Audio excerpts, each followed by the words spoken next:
Martin!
some carriers give you so little for your older busted phone you just end up living with it?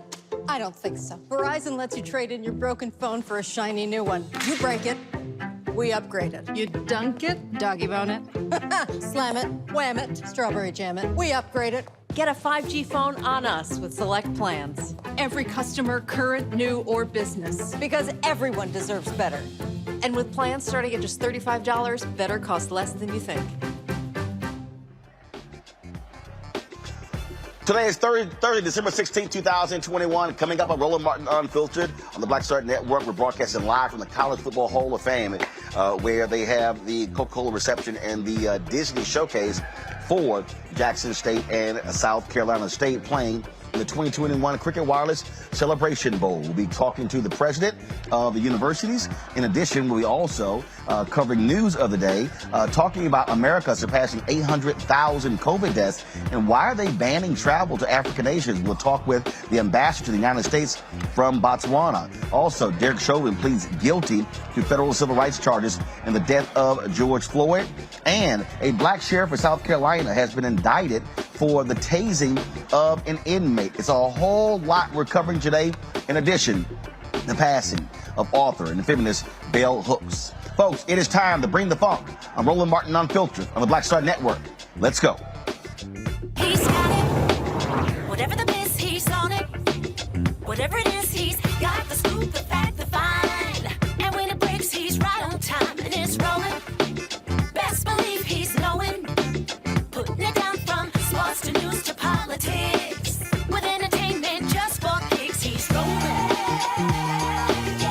It's on go, roll, roll, y'all. It's Roland Martin, yeah. Rolling with Roland now. He's funk, he's fresh, he's real, the best, you know he's Roland Martin now.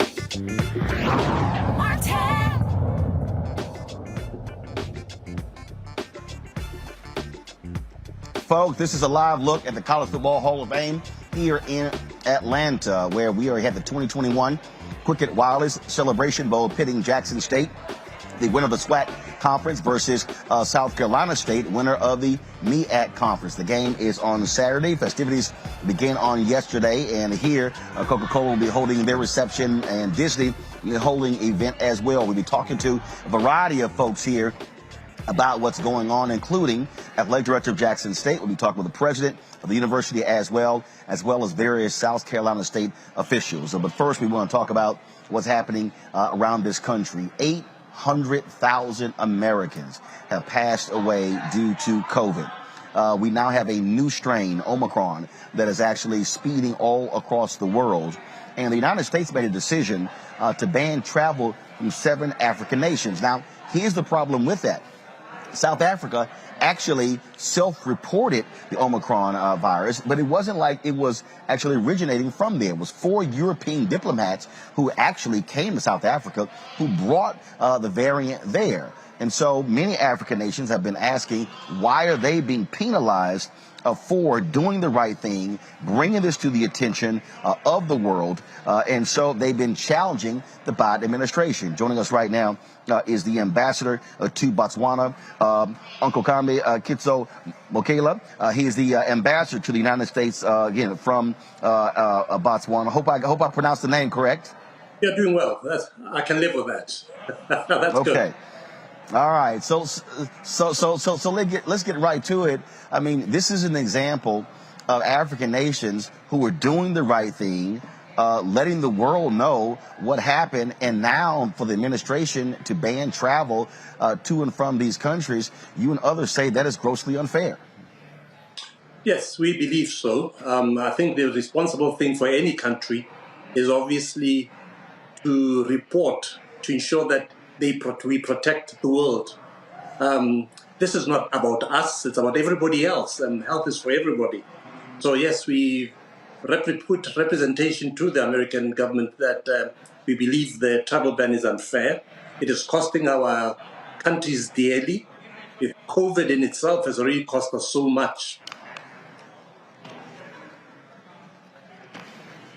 And we talk about the cost, it's not just folks traveling there, folks coming here.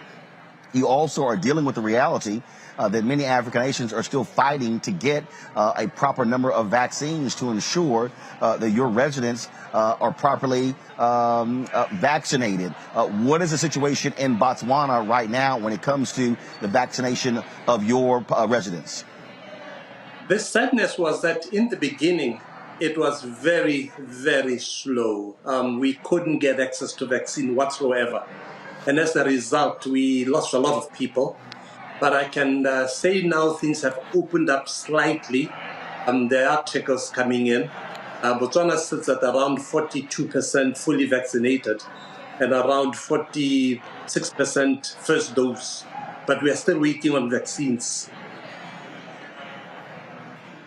And when it comes to, as it relates to this Omicron variant, what are you doing to stem the tide? Like I said, when it was discovered, it was European diplomats who brought it to these African nations. And so a lot of people were under the assumption that, the variant rose from South Africa, from other African nations. That simply was not the case. And so, what has been your response to it? Because it is a lot more dangerous in terms of it's easily spreadable than other variants. We've stepped up our bringing in of vaccines. The only solution for this pandemic is to get your population vaccinated. While the first world is dealing with 5-year-olds to 11-year-olds, we are still grappling with vaccinating 18-year-olds and above. And that is what is really frustrating at the moment. We would like to have our nation fully vaccinated, and we would like to go into booster shots. We would like to go into 12 to 18-year-olds, and we would also like to go down to 5 to 11-year-olds. So it's all a question of trying to play catch up with vaccines. And so what is happening with the United States? What are your continuing conversations with the Biden administration and the White House and Congress to get this travel ban lifted? It was, of course, announced on November 26th when this proclamation suspending entry to immigrants and non-immigrants who were at risk of transmitting coronavirus. And so how are those conversations continuing?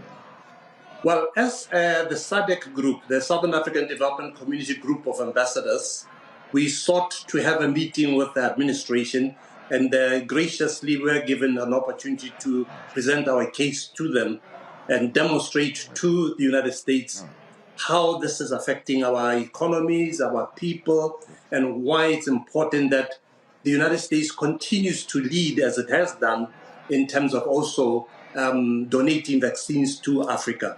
So they have been done a lot in terms of donating, but obviously Africa is a very big continent and very behind in terms of vaccinations. So there are conversations around, please give us access, that's one. 2, give us the intellectual property so we can do manufacturing on the continent itself and develop capacity of our own people to continue to do science and research. I think we've demonstrated ably that the sequencing and our investigative work has worked. At least we are not that behind in terms of intellect. All right, Ambassador Mokaila, we appreciate it. We certainly hope that these things change, and you're more than welcome to come back to Roland Martin Unfiltered anytime to share with us what's happening there in Botswana as we can continue to focus on this international pandemic and how it's affecting not only us here in America, especially African Americans, but also people of African descent on the motherland and around the world.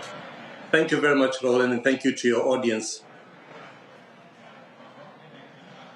Thank you very much. I want to bring my panel real quick. Rishi Colbert, founder of Black Women Views. Dr. Greg Carr, he's the Department of Afro-American Studies at Howard University. Kelly Bethea, communication strategist. Glad to have all three of you here. Greg, this is one of those examples. Africa, these African nations were doing the right thing, not being penalized for doing the right thing when it was European diplomats who actually brought the variant to the motherland. That's exactly right. And I'm so glad, again, so important that Black Star Network is more than a label, y'all. This is Pan-African. And so we needed to hear from the ambassador. And as Ambassador Makela said, the president of Botswana said that 2 weeks ago, your diplomats brought this here. And it's very important to understand several things. He said something very near the end that I want to emphasize. These companies, Moderna and Pfizer and Johnson & Johnson, they have held on to the patents and they are not sharing the technology with the world. This is inevitable. Anytime you don't have equitable and efficient distribution of vaccines in the world, this was going to happen. Those African scientists, those South African scientists alerted the world they're first in line for travel bans and they are last in line when it comes to vaccines, and they are paying through the nose. And the only other thing I would mention is that Canada is reconsidering its bans. The UK lifted, they took 11 African countries off their red list. The United States needs to get with the program and get these vaccines in the arms of the world. Until everybody is safe, nobody is safe. Reese.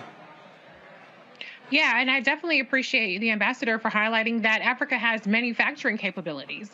They just need access to the intellectual property. It's obvious that they have the intellectual capabilities to do things like sequencing, and that's how it was discovered, not originating in the continent of Africa. So this is an equity issue. This is an environment. This is a justice issue.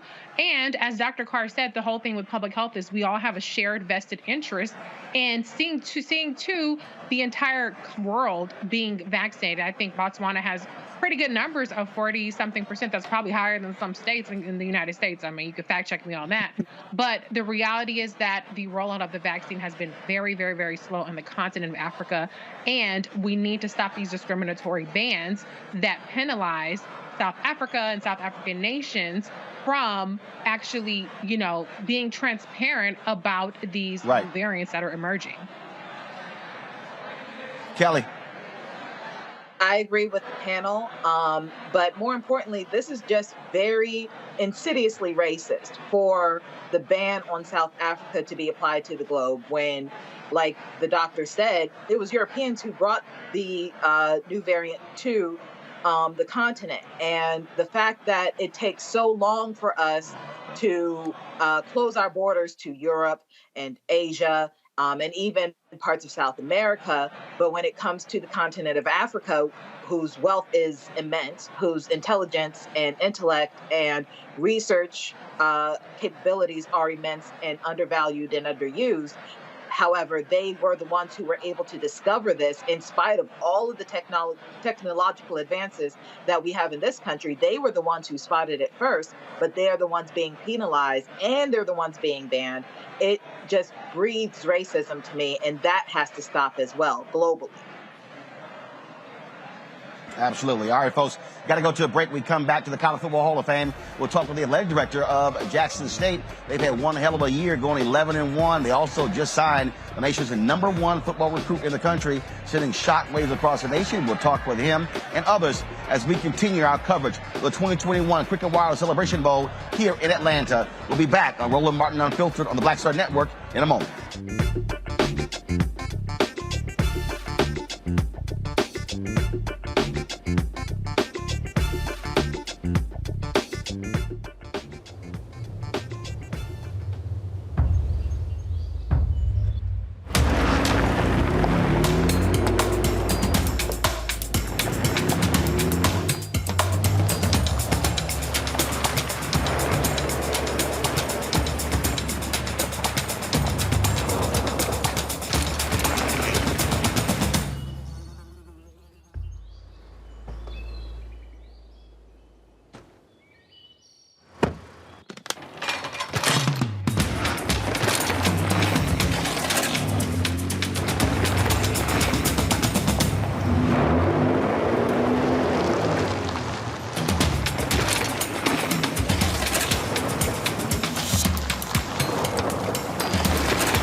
Betty is saving big holiday shopping at Amazon. So now, she's free to become Bear Hug Betty.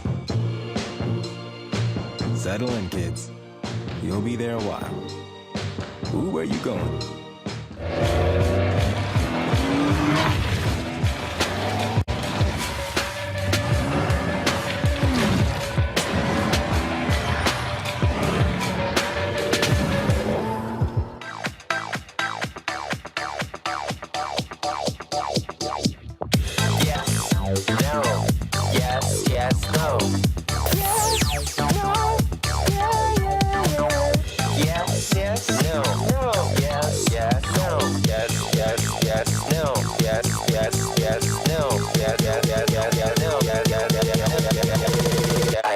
Try it first. Hi, I'm LD Barge. Hey, yo, Peace World. What's going on? It's the Love King of R&B, Raheem Devon, and you're watching Roland Martin.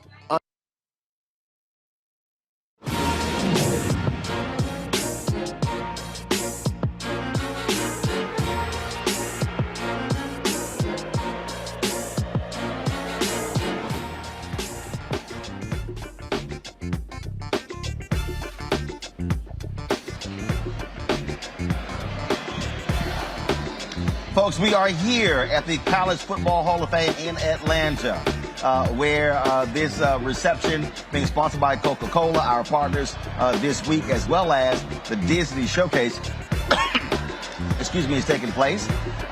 They are, of course, celebrating Jackson State and South Carolina State, the MEAC and SWAC champions, who are competing in this year's bowl, the 5th bowl, Celebration Bowl, completely sold out for the first time. Joining us right now is somebody who's had, he said, an okay year. Ashley Robinson is the Vice President, Director of Athletics for Jackson State. Glad to have you here. It has been quite a whirlwind for you guys. Obviously, all of the attention that primetime coach DeSantis has brought, but also y'all perform on the field, going 11-1, winning the SWAC. Very exciting. Very exciting. It's been an exciting time for Jackson State University. Very exciting time for the athletic department. You know, athletic is the front porch of the university. President Hudson, our leader, does a very good job supporting us. I tell everybody, you know, Roland, it's just prime time in Jackson, Mississippi right now. Coach is doing a really good job changing the culture. But not only is he doing a good job on the field, but off the field as well, growing these young men and young women that work with our program. And that's what I love about Coach. He's all about the community. He's all about growing these young men and women outside of football. And that's what it's all about. We want them to be complete young men and women. Graduation rates are 88%. Very excited about that. So we're doing a great job academically and on the field. So 11-1, big tradition at Jackson State. We're going to continue to build on this tradition and blaze new trails. There were folks were talking about the number of people who were at your last game. Massive amounts of people. And the reality is this here. Success breeds success. And so when teams win, whether you're talking about Jackson State or Texas A&M or LSU or Michigan, fans show up. They give more. They're more excited. And so give us a sense of how that has gone. How has the Jackson State alumni base embraced the athletic department, and not just the football team, but the other sports as well, as a result of this year? You know, alumni has been great. You know, we have over 50,000 alumni. And, you know, we have passionate alumni. They really love Jackson State University. They've done a really good job supporting Jackson State, supporting the athletic department. You know, Jackson State has a rich tradition. You're talking about 4 Hall of Famers, more Hall of Famers than anybody in the state of Mississippi. Very proud about that. You're talking about over 100 players get drafted to the NFL. You're talking about 16 national championships in the sport of football and 158 championships overall with all 16 sports. So very excited about that. So, you know, Jackson State is doing, you know, really, really well. Our alumni supporters are doing well. I'm just saying, bro, got a TV show going on. I got you. All right. I appreciate you watching me, but don't walk in front of those cameras again. I'm going to cut you. All right. Just going to walk straight in front of the cameras. All right. Yeah. All right. So you talk about all of the different sports. How many total sports do you have at Jackson State? How many athletes? 16 sports and over 350 athletes at Jackson State. This year's been a great year for us. Over 9 championships, all with all our sports together. Okay. So really, really good. In the fall, we've completed 5 championships. Out of the 5, we won 3. So we're doing really, really well. The whole department is doing well, and that's what we're proud about.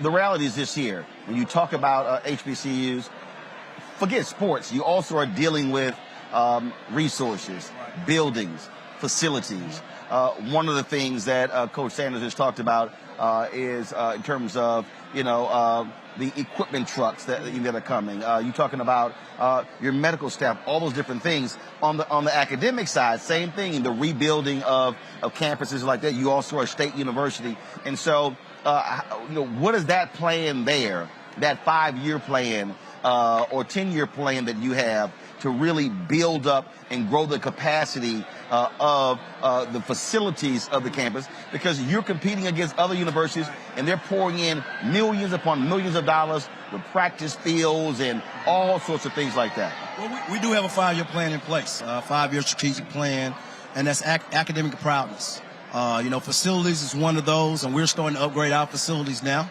We're doing facility upgrades in all 16 sports to make sure that our facilities are first class and up to par, and make sure we're leveling the playing field, as Coach Prime said.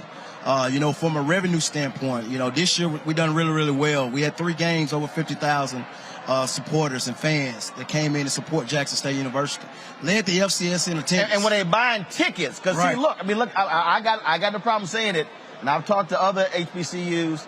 It's also a deal where a lot of folk, I was talking to the president of Grambling, the Bayou Classic. A lot of folk want the hookup, and it's like, look, the hookup don't pay bills. That's right. So, look, you're going to buy tickets to come to the game, just as opposed to saying I need the hookup. Absolutely. Everybody wants a winner.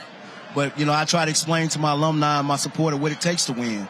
Right now we're doing a 5-day challenge now, a Building Champions challenge. We asking over 50,000 alumni to give $100. These first 5 days is celebration time. It's a great time to be a Tiger. We're going to celebrate. We're going to celebrate on the field, off the field, and we're going to charge our alumni and supporters to support us to make sure these student athletes have the best experience at Jackson State University. And that's what it's all about. It's all about these student athletes, and now is the time. Now is really the time to come out and let's support HBCUs. It's all about perception. I'm a person, in order to be great, I think you got to do things that have never been done before. And that's what we're doing here at Jackson State. We're changing the culture. Jackson State has a rich tradition. We're going to continue to build on this tradition and blaze new trails at Jackson State University. So I was engaged in a in a back and forth yesterday with a Fox Sports radio host who was not particularly happy with the young man, Travis Hunter, who decided to come to Jackson State, #1 rival player in the country. Right. And I asked this of Commissioner Thomas, and he said something where he and I really went at it. Okay. And people have been on his behind all day as a result. And what he did was he questioned HBCUs, said they had inferior athletes, inferior facilities, and said that, in fact, this is the quote to me. This is a tweet to me. HBCU football doesn't have close to the same support athletically, academically, medically, and they play an inferior schedule with inferior teammates. In addition, on football ends, any person would prefer to be a UGA, FSU, TAMU alum for help in the workforce. A lot of folks responded to Doug Gottlieb with that particular comment. So when you talk about perception, that's also what you're dealing with, because all of these people are sitting here going, oh my God, this kid is making a mistake coming to Jackson State, as if HBCU players have not been drafted in the NFL in the first round in the last 5, 10, 20 years. When you look at the tradition, when you're talking about Hall of Famers, majority of your Hall of Famers came from HBCUs. You're talking about the best receiver and the best running back came from HBCUs. Why would a DB or a receiver not want to play for Deion Sanders, the best player of all times? I mean, it's a no-brainer. I mean, any player that plays DB, why would you not want to play for Deion Sanders? And now, I mean, it's a perception of what are they doing? Come check us out.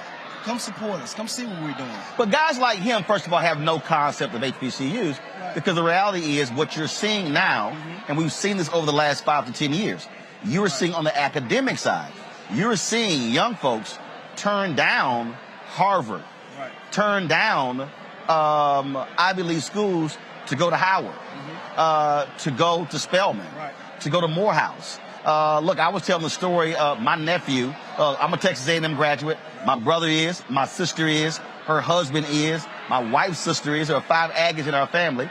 And so all of my nieces and nephews have grown up in the Texas A&M tradition.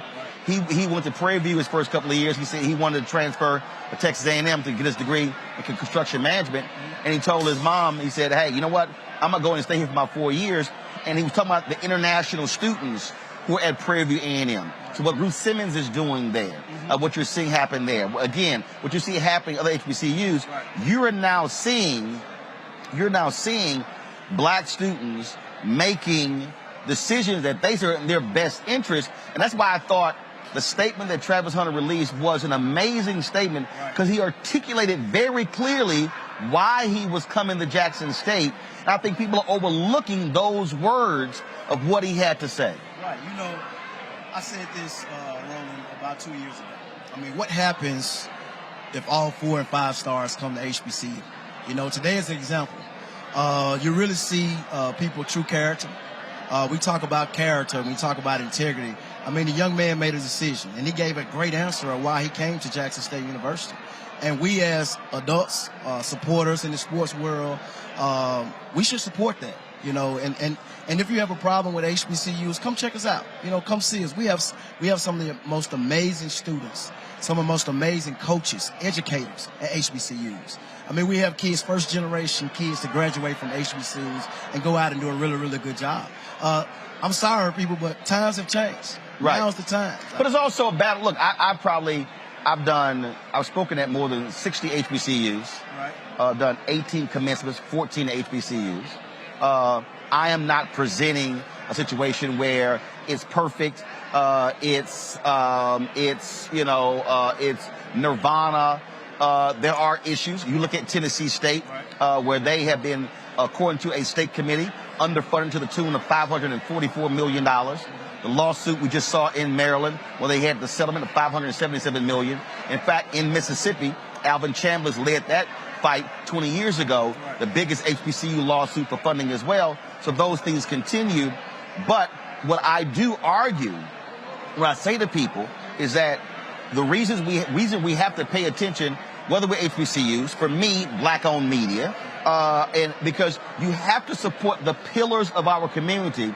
Because if you do not have full, thriving HBCUs, black-owned media, black-owned businesses, you then don't have a community.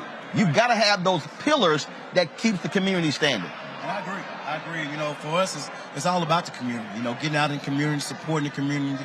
Most HBCUs are in the community, and they're in the black community, and that's what we do at HBCUs. You know, there's a lot of young men and young women come to HBCUs, and they're the first to graduate in their families. Yep. So you know that's big for them, and they go out and they do really, really well.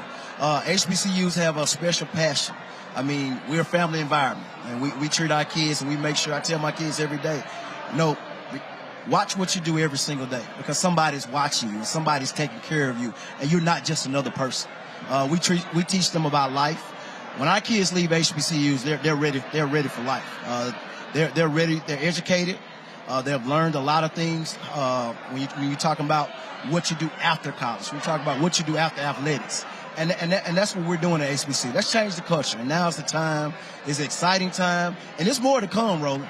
It's more to come. It's more 4 or 5 stars is coming. It's more #1 recruits. It's more to come. This is a trend. And it's coming. This is something I've been asking for a long time. And I'm here to show people it can be done at HBCUs. Well, you see Hugh Jackson just hired at Grambling State. You got Eddie George, the head coach at Tennessee State. My buddy Reggie Theus sat on as athletic director, head basketball coach at Bethune-Cookman. Former NBA baller Kenny Anderson is the head coach at Fisk University. And so all of those things are happening. You're absolutely right. And things are happening on the academic side as well. This game here, I was talking to the head coach of South Carolina State last night, and he said, now I know, he said, you know, while all the attention is going, he said, I'm good. He said, but I won a couple of championships, so you still got a game on Saturday. You got all the festivities here, but y'all come here to handle business come Saturday. Absolutely, and that's what it's all about. You know, it's a business. We come here to play some great football. I think both teams have done a really, really good job. Coach at South Carolina State has been there over 20 years. He's a legend. He's done a really, really good job. But I think it's going to be a great game on Saturday. You know, I don't do predictions as much, Roland, but, you know, for me, as long as Jackson State got 1 point more than South Carolina State, I'm okay with that. Well, he did tell me this year. He said that he was one of the folks who fought this bowl game. Right. Because they wanted to go to the FCS playoffs. Right. And he said, damn, I made a mistake. And Commissioner Thomas said this was a 10-year battle to get his commissioners to realize, athletic directors and presidents to realize they weren't making no money in the playoff system, that they needed to come to this bowl game. And the payout for Jackson State and the conferences exceeds more than $1 million for this bowl game. Right.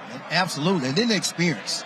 You know, I'm all about the student athletes experience. You know, they've done a really, ESPN, the executive director, John Grant, has done a really, really good job of this bowl experience for these student athletes. I mean, this is big.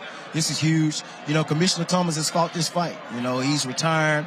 You know, I want to thank him for the things that he's done for HBCUs. He's a legend. He's a legend. He fought this fight. And we're here. We're here, the only FCS conference that has a bowl game, and you talking about a great experience for these student athletes, great for recruiting, not only for athletics but from an academic standpoint. Right. You know, and I'm gonna tell you, Roland, get ready for halftime because the Sonic Boom on the South, they coming.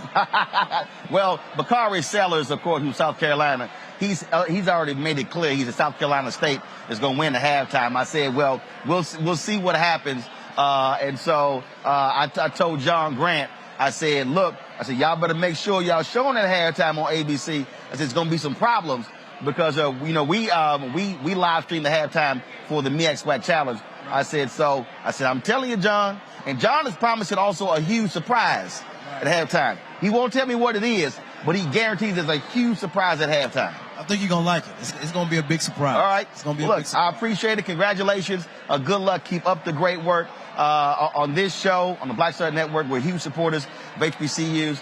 Coca-Cola brought us in. We've been live streaming various events all year on these HBCU games. We got lots of stuff we're going to be doing next year as well. And so we appreciate partnering with them, being here as well, showing all the different events taking place. And I want to say thank you for having me. Thanks for what you do for the black community. And thanks for what you do, Roland. I've been watching you a long time. I was in Texas for 12 years. Okay. I was at Prairie View. All right. All the facilities there. So very familiar with you. So I want to say thank you for what you do as well. I appreciate it. Thanks so much. And good luck this weekend.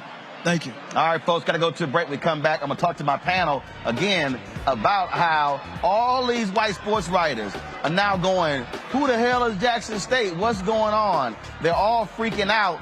And now you got a legislator in Florida who's trying to change the law when it comes to allowing athletes to receive compensation. I wonder if he's a Florida State graduate. You're watching Roland Martin Unfiltered on the Black Star Network, broadcasting live from Atlanta at the College Football Hall of Fame, the 2021 Cricket Wireless Celebration Bowl. Back in a moment.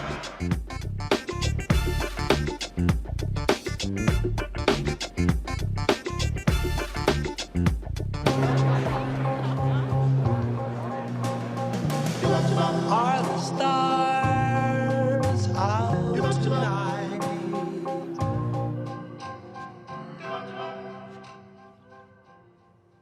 Alexa, play our favorite song again. Okay. I only have eyes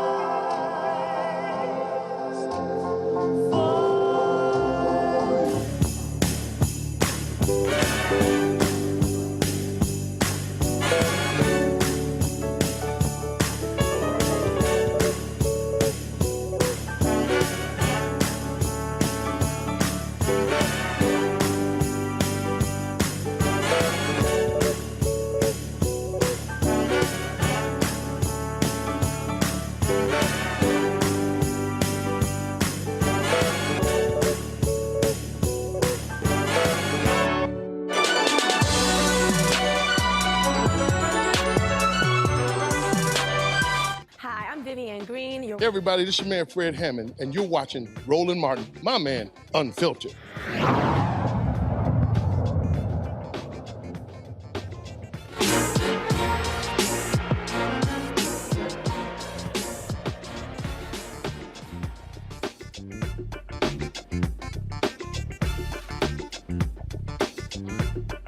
Live look inside the football field Well, the Disney Showcase is taking place tonight for the 2021 Cricket Wireless Celebration Bowl. This dinner is sponsored by Disney. The reception is sponsored by Coca-Cola. We're here at the College Football Hall of Fame. It is absolutely amazing, the excitement, of course, the sponsors, the university officials. You see all of the different folks here excited about this bowl game, and we were happy to be here as well. I'm going to bring my panel back in. I want to pick up on the conversation I had here with Ashley. And really, I'm going to start with you, Reese. These folks are upset. They are upset. And this is the thing that they've always feared. And it's not, and I want to expand this beyond HBCUs because it speaks to white validation. It speaks to this whole notion of when a lot of us have had the whole view of, well, our stuff is secondary. And when it's like, you know what? I'm good. Y'all can have y'all stuff. I got more people who come up to me all the time saying, man, I wish you were on MSNBC. I'm like, why? I wouldn't own the show. I wouldn't control the show. I wouldn't dictate the stories we cover. I wouldn't dictate where we go. That's the difference when you're talking about when you own and control.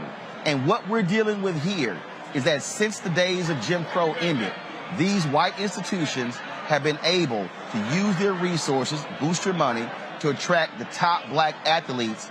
And you had the the top basketball player who went to Howard University a couple of years ago. He only played 2 games because COVID came in. Then he, of course, then applied for the NBA draft. Now you have Travis Hunter Jr., the #1 football player in the country, choosing to go to Jackson State. I believe, before I came on, Alabama State signed 3 4-star recruits. And so we're actually seeing this, and I wouldn't be surprised with this game being on ABC. And then you have Hugh Jackson at Grambling. And then you have Eddie George at Tennessee State. You're going to see more and more of your top black athletes say, you know what, I can still get to the NFL and not have to go to Florida State or Florida or Alabama or Auburn. You know, it's interesting because white people have already tired of this racial reckoning, but black folks have, and we're seeing that with these decisions like the one that Travis Hunter Jr. has made.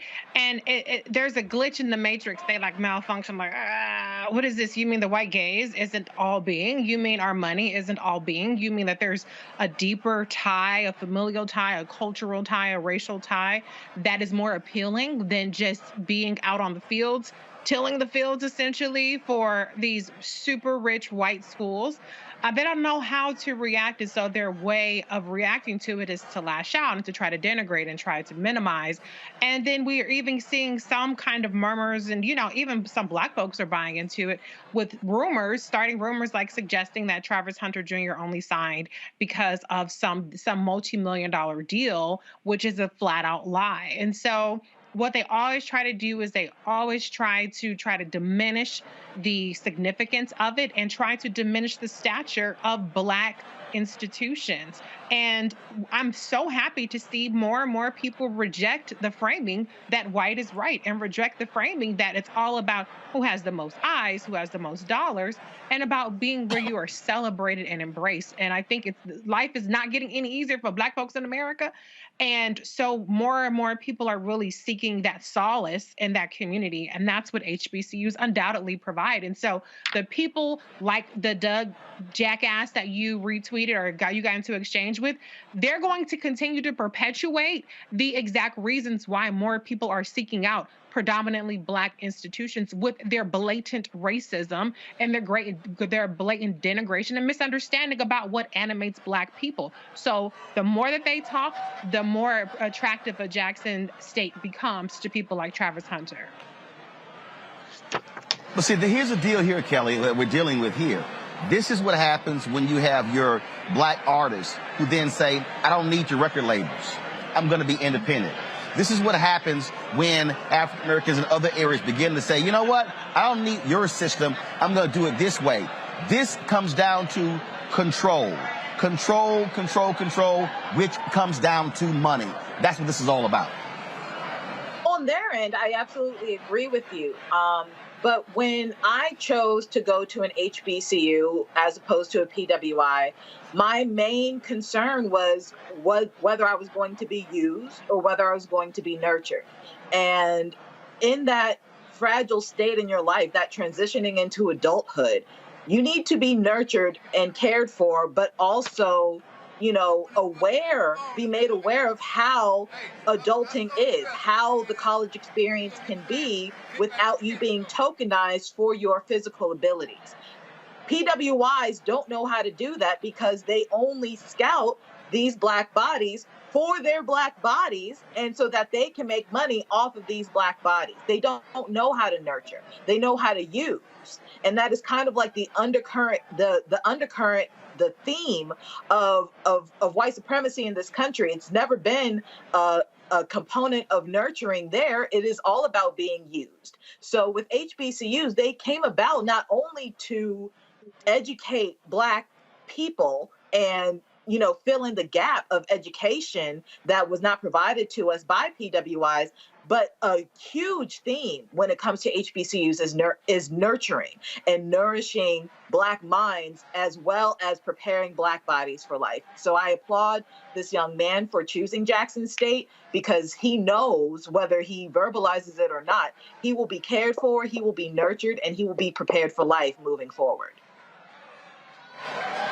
What's happening behind me, folks, you're seeing the arrival of the teams and the players. You have Jackson State who's arriving. You have, of course, South Carolina State who's arriving. We switched to that's what you're seeing happening here. So when you're hearing the cheering and the noise behind me, that's what's going on. Greg Carr, I want to go to you.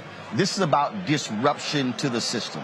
And they have been able to thrive on this system, being able to utilize their big money. And this, in many ways, Greg, it harkens back to, for me, in the Negro Leagues, where the best talent was in the Negro Leagues, but the white owners had the better stadiums, the better uniforms, the better travel, all of those different things, the accoutrements. And Black people kept saying, well, we can compete, without realizing the better talent is already over here. They were jealous of the Negro League crowds. And so what Deion is doing, what you're seeing happen at other HBCUs, they are now creating the level of excitement, saying, hey, y'all, we don't need y'all stuff. We can create our own excellence over here, and y'all going over there. And then when they start losing those five-star players, that's when the disruption begins to happen. No question, Roland. This is a return to normal for HBCUs. First of all, let me just pause here, though. Right. Watching them country boys and girls come in there with them hot, loud suits and them fly styles. Let me just say, as a Southern, how very HBCUs. I work at one in the Upper South, and there are a couple outside the South. But when you say HBCU, where you at in Atlanta right now? That's really what HBCUs are. They are Southern Black folk. And so when you see them Negroes come walking up in there with that swag, and if y'all didn't watch the interview you did with the South Carolina State Bulldog team last night, y'all go back and watch last night. You will smile until your cheeks hurt. I promise you. So I just wanted to say that. But this is a return to normal for HBCUs. Let me be very clear about all HWCU athletic programs. And I knew John Chaney at Temple. I went to school there. I taught a lot of his players. I was at Ohio State. I taught a lot of those football players. Let me be very clear. I hope all of y'all collapse. Because, see, this is what happened after so-called integration. You framed it perfectly, Roland. They cherry-picked. They wanted all the Negroes that could run fast, and they wanted a few 4.0s, like Kelly said, and they said, can we use you all? But let's be very clear. Before desegregation, all those cats, and you just heard Vice President Robinson, the athletic director, say it from Jackson State. By the way, when he said the best running back and the best wide receiver, he knows from first hand because he went to Mississippi Valley. He's a Delta Devil, even though he's working for the Jackson State Tigers now. And of course, the best receiver to ever catch a football, if you count what professionals say, Jerry Rice, went to Mississippi Valley, and the best quarterback to ever throw to him was a guy named Willie Satellite Titan. So y'all go look that cat up. So he knows what he's talking about. But my point is this, though. Before desegregation, Hell, HBCU athletes built the AFC, which merged and became the AFL that became the AFC. Y'all go look up a quarterback named the Lord's Prayer. That was his nickname. Elder Dickey coming out of Tennessee State. James Shaq Harris coming out of Grambling State University. Too Tall Jones, you name it. Claude Humphrey, who just made transition. Again, Tennessee State. My point is this. What these Europeans did after desegregation, they went and got these ball players and a few other blacks and left everybody there. But here's where the game changed. The game changed this year. And Deion Sanders for sure, Eddie George for sure, Reggie Theus for sure, Kenny Anderson for sure. But let's be clear. This comes down to 4 little words: licensing, name, image, and likeness rights. And you named it, Reese. The name of the game is money. And Roland, you remember this. You remember, and Reese, you probably remember, and Kelly too. Ed O'Bannon, UCLA. Remember 1995, they won the national championship. Ed O'Bannon said, y'all made all this money off my name. That lawsuit has changed the game. Changed the complete game. Chris Webber going in to Ann Arbor. I was in grad school at Ohio State. Them boys used to always beat Ohio State. And Chris Webber and Jalen Rose, them boys said, we going up in the damn campus bookstore seeing our names and numbers for sale, and we don't get a penny. Then they tried to jam Chris Webber up saying all boosters gave you money. When that lawsuit triggered what eventually happened in California 2 years ago, when the governor signed Senate Bill, I think it was Senate Bill SB 208 or 209, which allowed in California athletes in college to profit off their license, the NC2A threatened the hell out of them. Then about a dozen other states passed similar laws, and the NC2A, July 1st this year, changed their policy. Now them boys can go, and women, because it's a hell. I mean, you know, you looked at, again, I don't go too on this, but the athletic director, Brother Robinson, he was at Prairie View. Now, the track coach at Prairie View is my classmate from Tennessee State. She was a Tiger Bell. Now these women and men can go anywhere, part of their license. They could very well collapse white college plantation style athletic programs, and they are shaking in there because they love Negroes as long as they can make that money off their backs. This could change a whole lot, though, Roland. Indeed, indeed. Folks, got to go to a break. When we come back, we'll talk with the president of Jackson State University as we are broadcasting live here in Atlanta from the College Football Hall of Fame for the 2021 Cricket Wireless Celebration Bowl. Jackson State versus South Carolina State. You're watching Roland Martin Unfiltered on the Black Star Network. Back in a moment.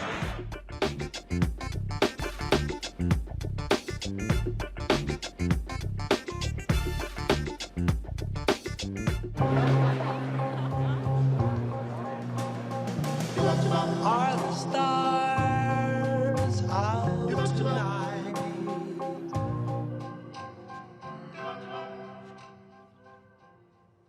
Alexa, play our favorite song again. Okay. I only have eyes for you.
Maureen is saving big holiday shopping at Amazon, so now she's free to become Maureen the Merrier. Food is her love language, and she really loves her grandson. Like, really loves. Yo, it's your man Deion Cole from Blackish, and you're watching Roland Martin Unfiltered. Stay woke.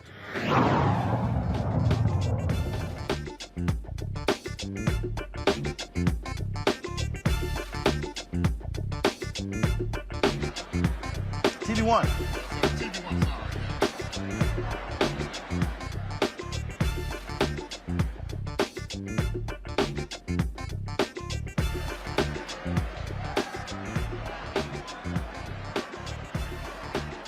folks, what you're looking at right now is a live look inside. Now go back to the shot, please. You're looking at a live look inside of the football field here in the College Football Hall of Fame. Disney Showcase dinner for the players participating in this game, Jackson State and South Carolina State. You heard Greg Carr referencing all the different looks, the suits and everything of these young brothers as they came in. They are enjoying the bowl game, the bowl festivities this week. This is the 2021 Cricket Wireless Celebration Bowl.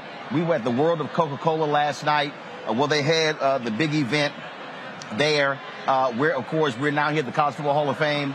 All kinds of different things that are going on. This reception being sponsored by Coca-Cola. You have the Disney Showcase. And so it has been fantastic. We told you yesterday our cameras were on the tarmac. Delta sent 2 charter planes, one to Jackson, one to South Carolina, to fly both of the teams here so they wouldn't have to take buses to the bowl game. And so they really are getting, and remember, this is the first bowl game of the bowl season. So all of the attention is on these 2 schools. The game is going to be airing on ABC on Sunday. No, not on ESPN, not on ESPN2, not on ESPN Digital. It's going to be broadcast all across the country for folks to actually see. And I can guarantee you my next guest does not mind the amount of free publicity the university is getting as a result of all of this ball game. So he is the president of Jackson State. Glad to have Thomas Hudson with us. Doc, how you doing? Doing great. How about yourself? Doing good. So you got to feel good, obviously. 11-1 season, all of the attention at your university has been getting with Deion Sanders as your head coach. You guys just signed the #1 recruit in the country. But just your thoughts about what it means for these young men just to experience all of this. A lot of them first time flying on planes. I was talking to them. First time flying on planes. First time really being able to be sort of in this atmosphere. Well, look, it's wonderful when we can offer these opportunities to our student athletes. And I always want to remind people that these are student athletes. They just came off finals last week. Some of the kids were able to graduate last week. So just a wonderful opportunity to be able to provide them with this experience. And it's a result of their hard work. You know, from the university's point of view, these are our ambassadors. These are the kids that you see on the field. They're doing the work on and off the field, and we just couldn't be proud of what they're doing. It's also great to see them. I mean, here you got young men who are 18, 19, 20, right. 21. But many of them were like kids in the candy store last night at Coca-Cola. Right. I mean, you know, just enjoying all of this, just being able to see all of this. And the reality is, look, there's only one FCS That's right. Bowl game. Right. You know, you have the playoff system as well. And so, you know, the SWAC and the MEAC gets to experience something that no other HBCUs get a chance to. Exactly right. And it's really an advantage for those conferences and for HBCUs in general to be able to have this type of atmosphere. You know, for years, Jackson State played in the playoffs. We did not get this type of atmosphere. They would ship us to parts unknown, places Y'all where be like in North Dakota or something like that. Where our fans can turn. You hear the cheers of our players coming in, guys looking good. And it's just a wonderful, wonderful opportunity for our student athletes. And again, it's a result of their hard work. They are the reason we are here, and we couldn't be prouder of them. Of course, you got your coach. You got your coach Brian, who's wheeling in Coach Sanders. Perfect timing. Perfect timing. That's right. Let's see if we can get on the wheel over here. If we can get on the wheel over here, since we're live, sitting here with the. He said he can't interrupt us. Of course, we're sitting here as they're all coming in, you know, for the dinner here. Let's also talk about what's happening off the field for Jackson State in terms of, you know, what are you seeing on the enrollment side, on the academic side, are you seeing students who also now look at the university for academics? Well, what you're really seeing is the elevation of Jackson State University, elevation of our brand, our name. You see us everywhere doing positive things. On the enrollment side, you're seeing the elevation and an uptick in enrollment. Just before coming here, I was at a student event over at Charles Drew High School. A large number of students, about 30, who were on the spot admitted to the university. Just that increased interest, and of course with the university, our academic programs, and it really starts there. My first event on Wednesday was a signing of an MOU with Morris Brown. As you know, the Morris Brown story, they're on the way back, reaccredited. We're actually a part of that success by offering them entree into our graduate programs, our master's, specialist, and doctoral programs. So just an overall elevation of Jackson State University and HBCUs in general. We're seeing it with our fundraising. We're seeing it with our grants and contracts. We're seeing it with our enrollment. And overall, we're seeing it with just the great students and the student athletes that are coming to the university. You also are a state university, and so Yes. are you also seeing the state step up and increase its funding for your university? We absolutely are. We're seeing that increased interest and really the understanding that, hey, for us to succeed and for state universities to succeed, you have to have that investment. You have to have that investment really in your physical resources, in your physical planning, your residence halls, your dining halls, and your classrooms. And we're really happy to see the state of Mississippi step up in a major way in that way. You know, one of the things that that we have been talking about being here and again with these players and with the attention. I mean, the reality is this is a nation that looks at sports. They look at they look at these things. And look, I'm a Texas A&M graduate. When Johnny Manziel won the Heisman Trophy, I mean, that just blew up the fundraising of the university. But it also costs a whole lot of money when you're talking about trying to compete in athletics. Right. And so, how have you also been making it clear to your alumni base that their increased support is also crucial? Because unfortunately, you know, a lot of HBCUs have anywhere from a 2 to 5% of giving Yes. from the alumni base. Well, and that's been a real focus, especially under my administration. How do you increase that giving rate? And I'm just making our alumni, really all alumni, understand it's about being counted. Not how much you give, but that you give and that you make it a habit. Thankfully, you know, we've had an uptick in our alumni donations, but there's a lot of room to grow. And we're really focusing on harnessing everything that's going on here. You know, our athletic director has a 5-day challenge. Hey, let's get as many of our 50,000+ alumni to give at this time. And so, again, it's about harnessing this energy, really leveraging all the coverage, all the positive vibes surrounding the football program and the university as a whole to increase our giving. One of the things, let's do this here. Do we have an IFB over here?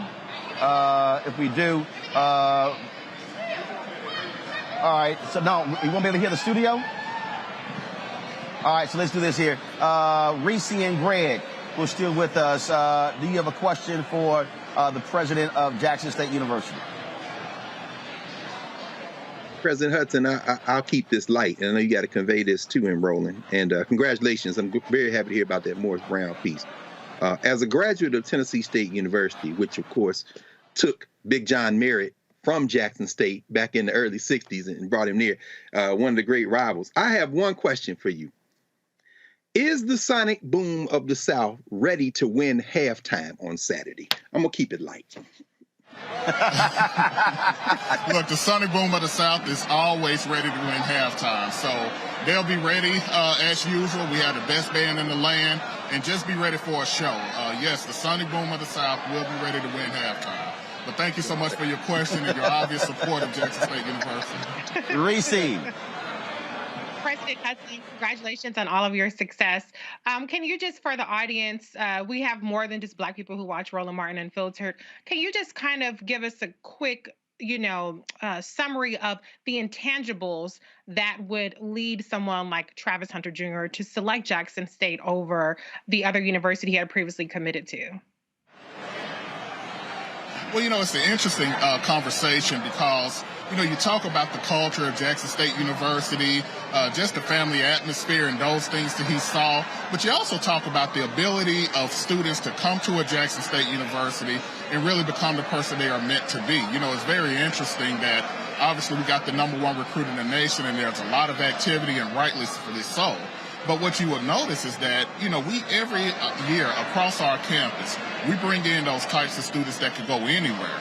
They can go anywhere in the nation. They have scholarships all across the nation, but they're usually engineering students, okay? They're educators. They're those students that aren't often highlighted, but are great jewels that come to Jackson State and really come and find that we're a place, the best match for them, and a place that they can fulfill our dreams. That's all Travis did. Travis looked at Jackson State and said, this is where I was meant to be. This is a place where I can become the person I really want and fulfill my dreams. So we're very excited about that, but do understand that is a classic HBCU story, and we couldn't be more excited that it's now being spotlighted across the world stage.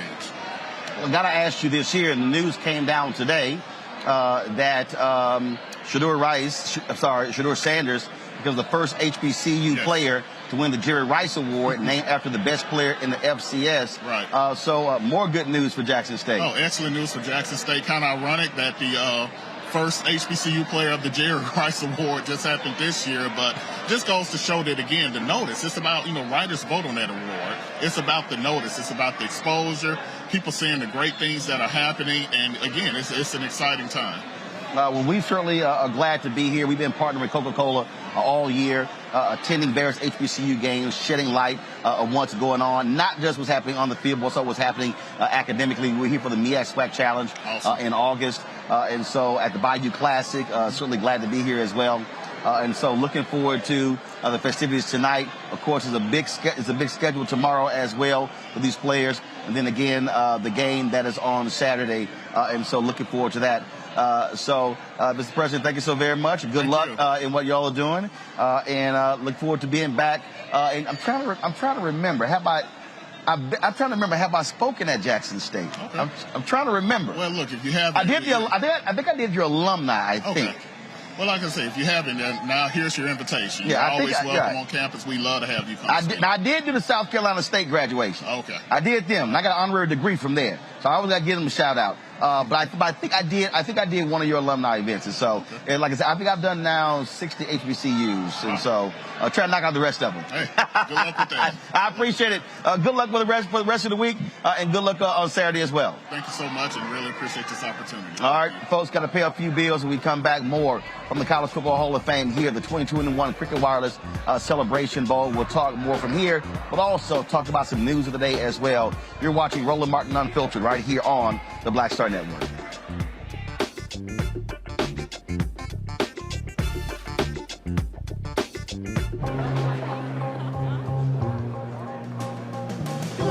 Are the stars out tonight?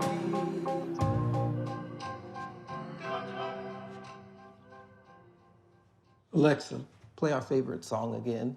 Okay. I only have eyes for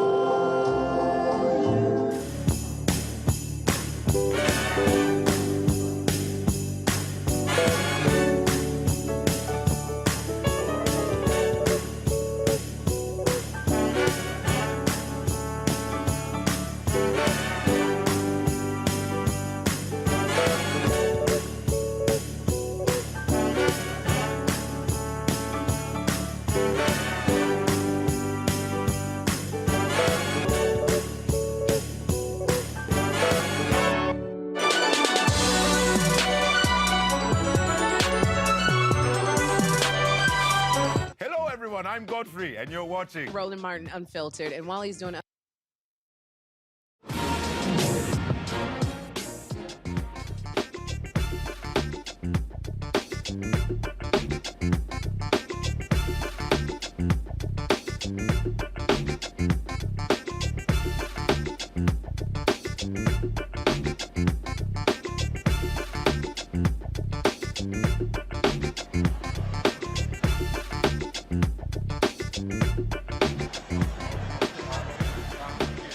All right, folks, welcome back. You see that we're here at the College Football Hall of Fame here in Atlanta. The jerseys they have here in the lobby here of Jackson State and South Carolina State, and the two teams playing in the 2021 Cricket Wireless Celebration Bowl. It has been a very good week as we have been here covering all of the events. Got lots more events we're going to be covering tomorrow as well, including both teams visiting the Children's Hospital of Atlanta. There's going to be a roast and toast to the MEAC commissioner. Dennis Thomas, who is retiring this year. In addition to that, we also will be covering live right here on the Black Star Network. You can watch live at noon to 12:45, the MEAC news conference, and then 2 to 2:45, the SWAC news conference. And tomorrow night, we're going to be at the Omni Hotel for the SWAC Hall of Fame dinner. And so a lot of stuff we got going on, so we're looking forward to bringing it all to you. And this is why it's important to support the Black Star Network, folks. We don't just sit in the office and talk about what other people are doing on the ground here, talking to folks about what is happening. And so that's why this platform is important. We want you to download the Black Star Network app. We're on all available platforms: Android phone, Apple TV, Android TV, Roku, Samsung TV, Amazon Fire Stick, Xbox, you name it, we're on all those platforms. And so we certainly appreciate all of that as well. All right, folks, let's talk about some news. Let's go to Minneapolis, where you have the trial of former Minneapolis police officer Kim Potter taking place, of course, and what's happening there. Prosecutors today rested their case against her. She, of course, is charged in the death of Dante Wright. The defense now has to do their part. A use of force expert said the police officers who stopped Dante Wright were legally bound to arrest him because of a warrant for an outstanding weapons violation. In the car, could there be a gun on him? This isn't just about might this person drive away. So the need to stop it as quickly as possible is the key aspect. Nothing but the taser in that scenario had a likelihood of doing that without a risk of serious injury or death. The continued grapple, if you don't get that done and that car gets in drive, it's going to get bad. And the taser is that unique device that when performing as designed and intended would have put a stop to it, very, very likely in most cases.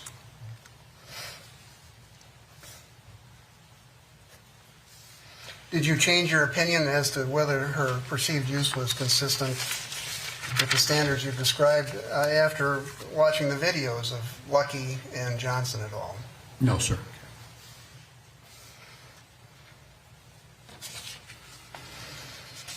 What you didn't see in your initial review of the case was Johnson's testimony. Is that correct?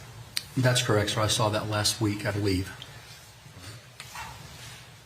And he was the fellow who was reaching in to stop the car from getting into gear. On the passenger side, yes, sir. Was he at risk of great bodily harm or death if he had not gotten out of that car as quickly as he did? Had the vehicle been put into drive, beyond question. Yesterday, the father of Dante Wright took the stand as a character witness for his son. Take a minute if you need one. Picture of me and Dante. You see how, I was holding him. See how his arm, we had a close relationship. He was me and my wife's first child. And was this picture at your home? Yes.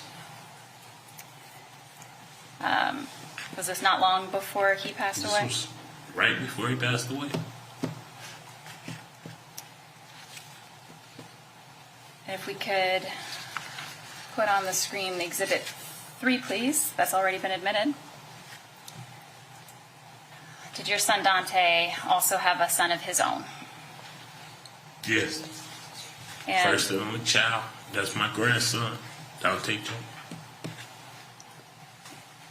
And your grandson's name, you said, is Dante Jr.? Yes. How was it seeing your son Dante as a father? Excuse me. How was it to see your son as a father? Man, to see him as a father,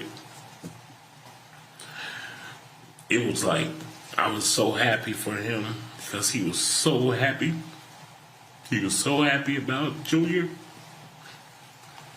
And this was my chance to be a grandfather. Did they have a close relationship? Yes. And did Dante Jr. spend a lot of time with your family as well? Yeah, Dante Jr., Dante lived with us. Junior was pretty much there every day. And he loved his son. And do you love your son, Dante, a lot as well? A lot. I love Dante. He was loved. Do you miss him? I miss him a lot, every day. Thank you, Your Honor. Kim Potter is expected to take the stand as well to testify in her case. And so we'll be covering that. We're, of course, providing a live stream of these cases as well. Folks, today at the White House, the first African-American who received the Medal of Honor since 9/11 took place. President Joe Biden today awarded the Medal of Honor to a young man who did an amazing job. His name is Alwyn Cash.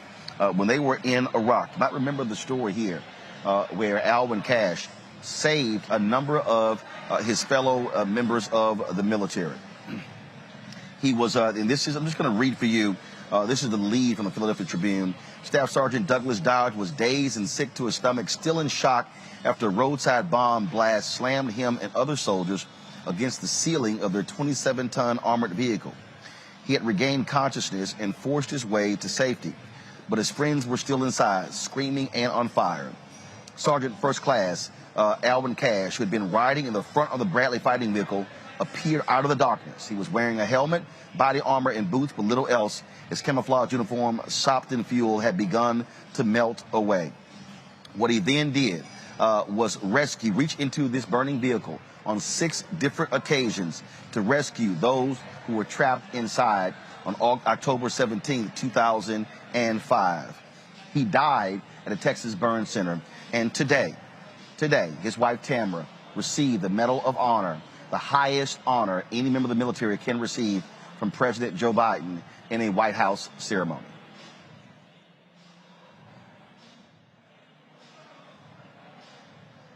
Folks, let me know if we. All right, let me know if we have that video. This is one of those honors, Greg, that is always solemn because most of the time those who receive the Medal of Honor actually died as a result of their heroic efforts. But what this brother did was certainly worthy of recognition.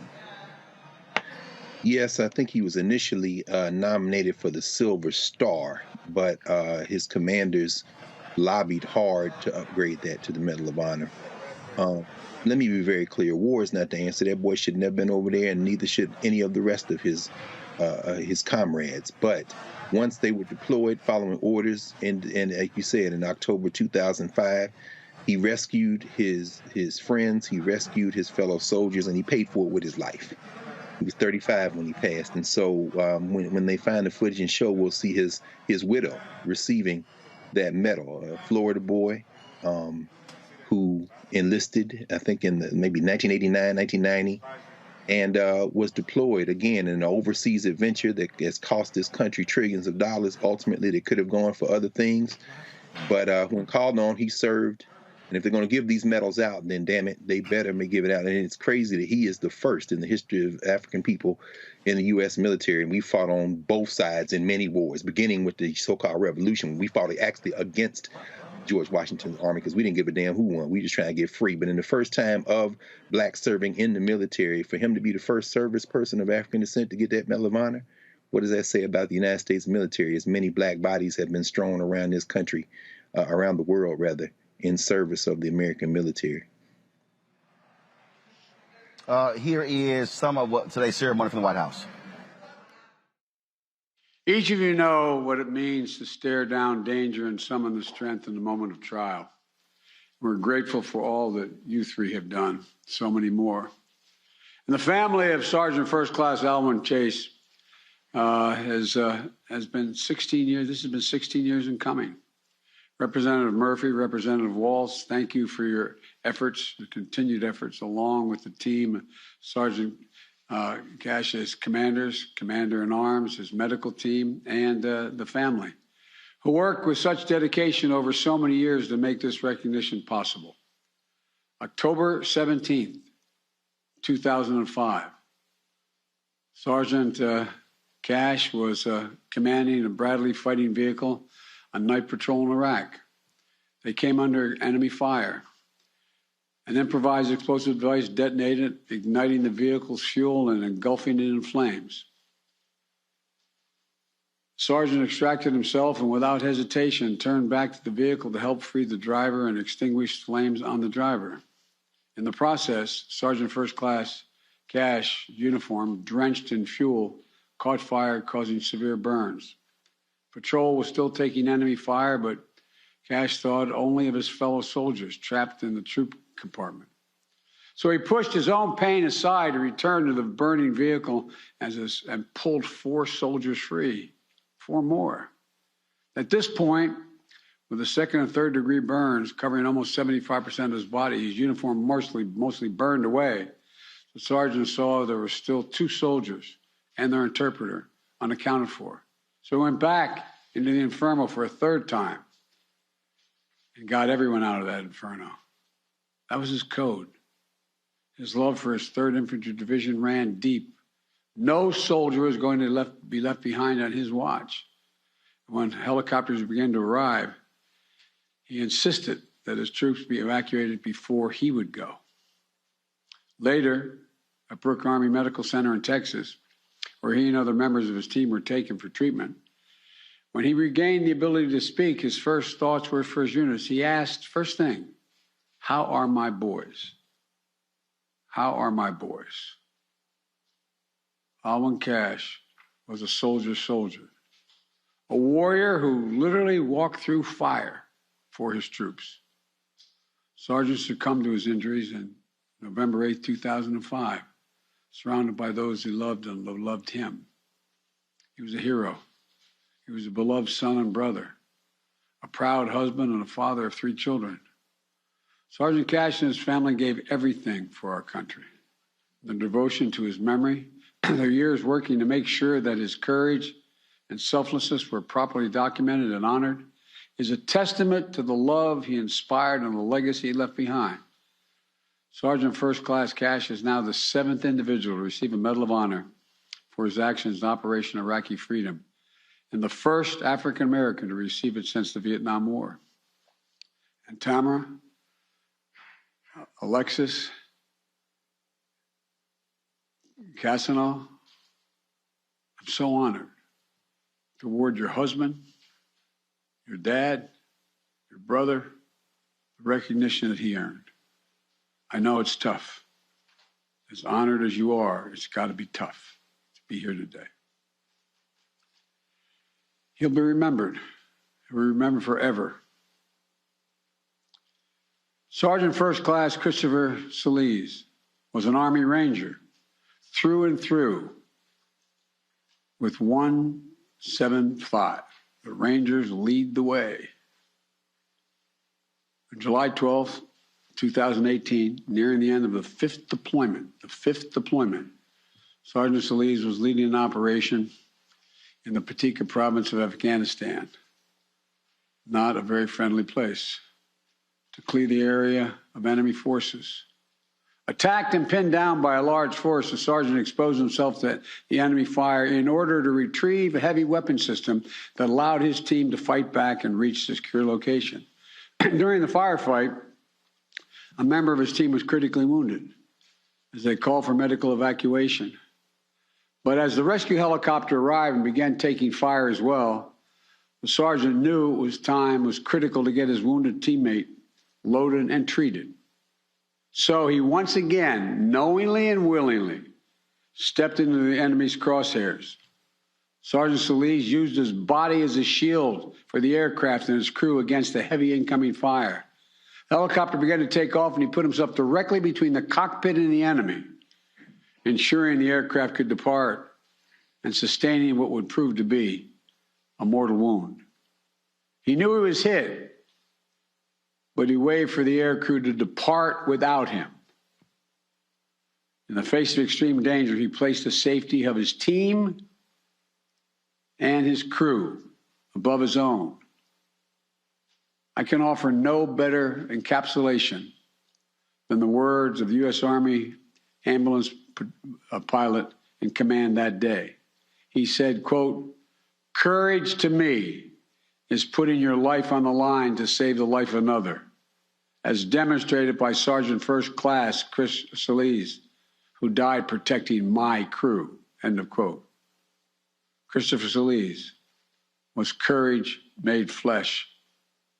Today, we add his name to the elite vanguard of American warriors who generation after generation have strengthened and inspired our nation with their unwavering bravery and service.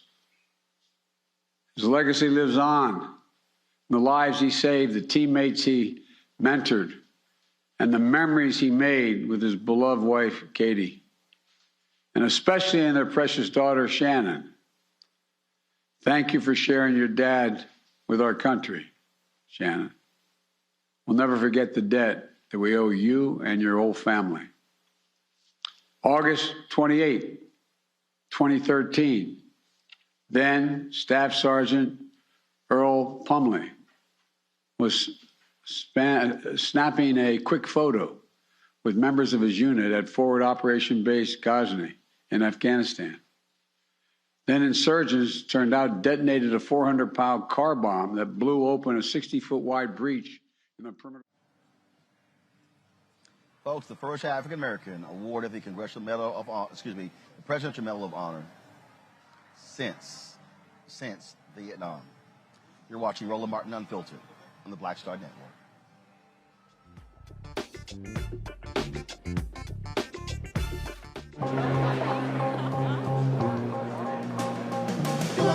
Are the stars out tonight?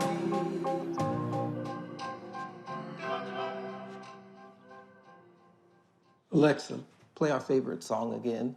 Okay. I only have eyes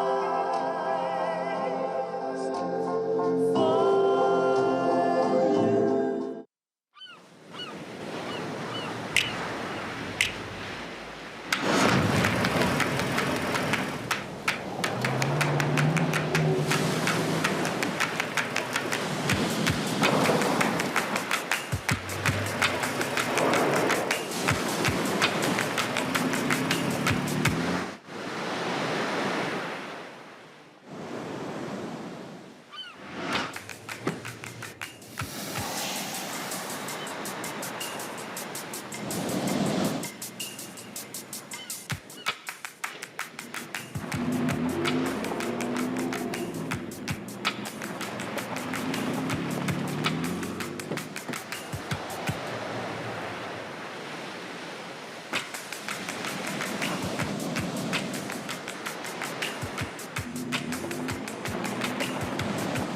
Maureen is saving big holiday shopping at Amazon, so now she's free to become Maureen the Merrier. Food is her love language, and she really loves her grandson. Like, really loves. Hey, I'm Cupid, the maker of the Cupid Shuffle and the Wham Dance. What's going on? This is Tobias Trevelyan.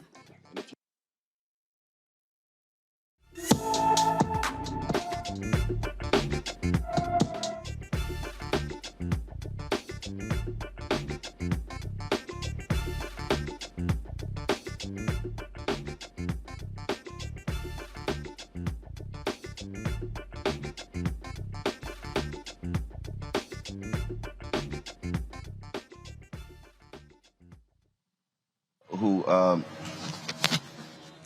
every day. All right, can y'all hear me? Thank you. Now you got me. All right, folks. Every day we focus on someone who is black and missing. Christopher Demetrius Grasty hasn't been seen since October 20th after leaving Cape Fear Medical Center in Fayetteville, North Carolina. The 36-year-old is 6 feet tall, weighs 190 pounds, with black blonde hair and brown eyes. He has 2 tattoos, the names Nasty Grasty and Love Me or Leave Me Alone on his neck. He is believed to be suffering from dementia or some other cognitive impairment.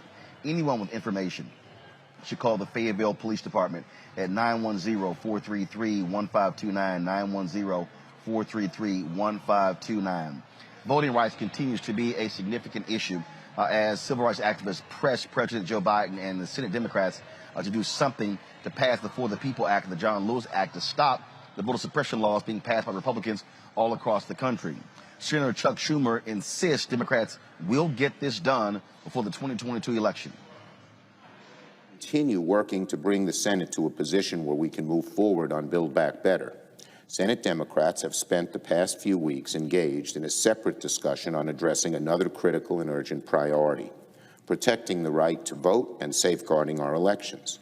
Yesterday, I joined with a number of my colleagues in detailed conversations about how the Senate will get voting rights done in time for the 2022 elections, including advancing the Freedom to Vote Act and the John Lewis Voting Rights Act.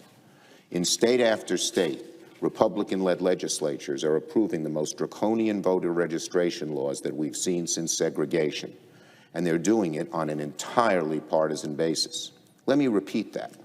Republicans at the state level are passing the most egregious restrictions on voting rights that we have seen since segregation, and they are doing it on an entirely partisan basis.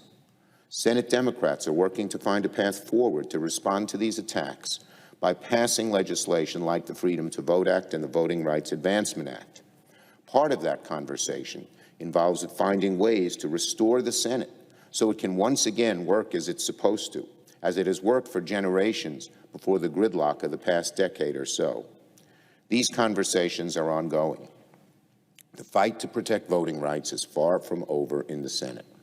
Just because Republicans will not join us to defend democracy does not mean that the Democrats will stop fighting.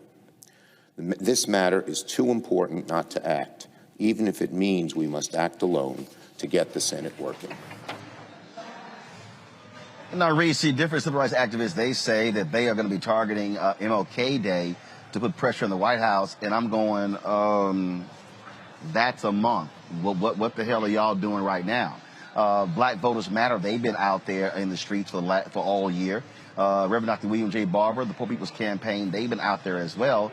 But frankly, and I saw a tweet where Derek Johnson, the president of NAACP, says they look forward to a White House meeting with Joe Biden. No, this is not time for a meeting. This is time to put the kind of pressure on them. You even had Arizona Senator Kristen Sinema, who reasserted that she does not want to get rid of the filibuster to pass voting. Now, keep in mind, they did get rid of the filibuster to increase the debt ceiling, but not to deal with voting. Chuck Schumer's weak as shit. I'm just going to say it because he gets a free pass and all this. They stay up Vice President Kamala Harris' ass. They even stay on Joe Biden's ass. And yet Chuck Schumer sound like he just a regular schmegular senator and not the majority leader.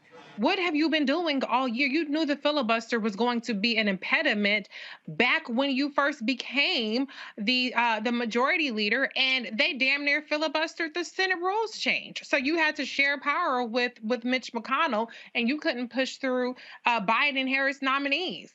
What have you been doing? This did not sneak up on the Senate Democrats. This did not sneak up on Majority Leader Chuck Schumer. You have been asleep at the wheel, or you've been ineffective. You pick your poison. You want to say that you just haven't been thinking about it. You want to say that you've been completely ineffective at it. But it is inexcusable that we are now going into the next year and we're still talking about addressing something that should have been addressed really at the very beginning of this Senate session.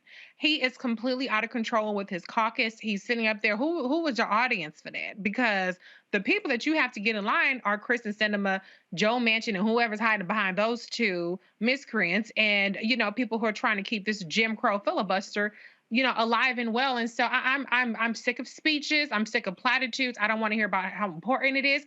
I want you to get the shit done. And just like how they raised the debt limit with very little fanfare, they carved out the exception with very little fanfare.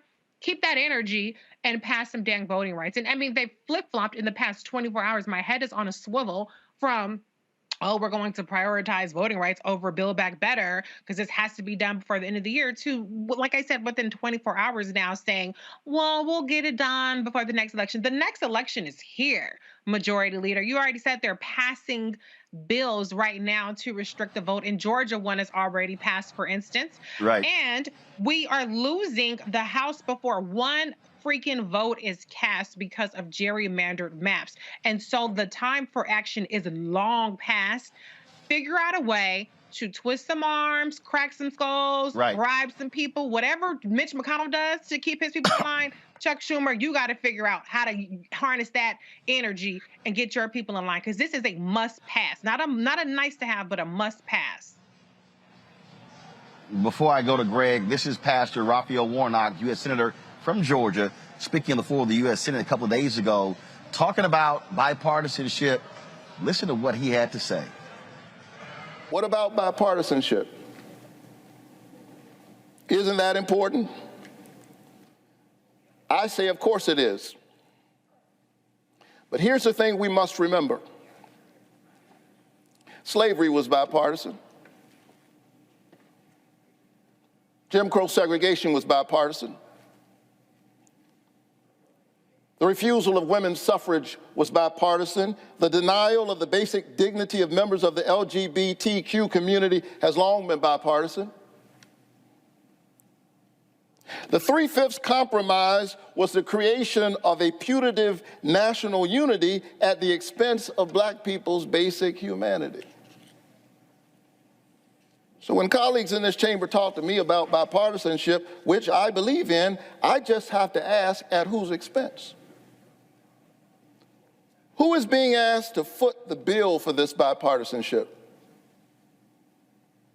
And is liberty itself the cost? I submit that that's a price too high and a bridge too far. Greg Carr. Yeah, I mean, Senator Warnock, of course, is right. And of course, it doesn't matter. There are no words that are going to change the cosplay coal miner from West Virginia. And there are no words that are going to change the airhead from Arizona. Remember election night, Roland, when the Biden-Harris ticket won, we said that night, all of us sang a chorus and said effectively that the seat of power has now transferred from Kentucky to West Virginia. As you said, Reese, we all saw this coming. Joe Manchin's complete back not only needs to be broken, he needs to be erased. He's going to join the White Nationalist Party as a registered Republican if he's pushed, unless, and this is where I won't claim to speculate because it's like WWF wrestling for those of us who are not in those meetings and behind the scenes. It only appears real if we allow the rhetoric to replace the reality.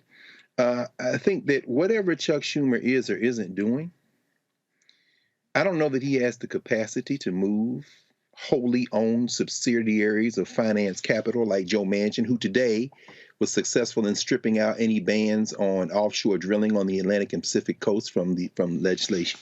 Congratulations, cosplay Joe.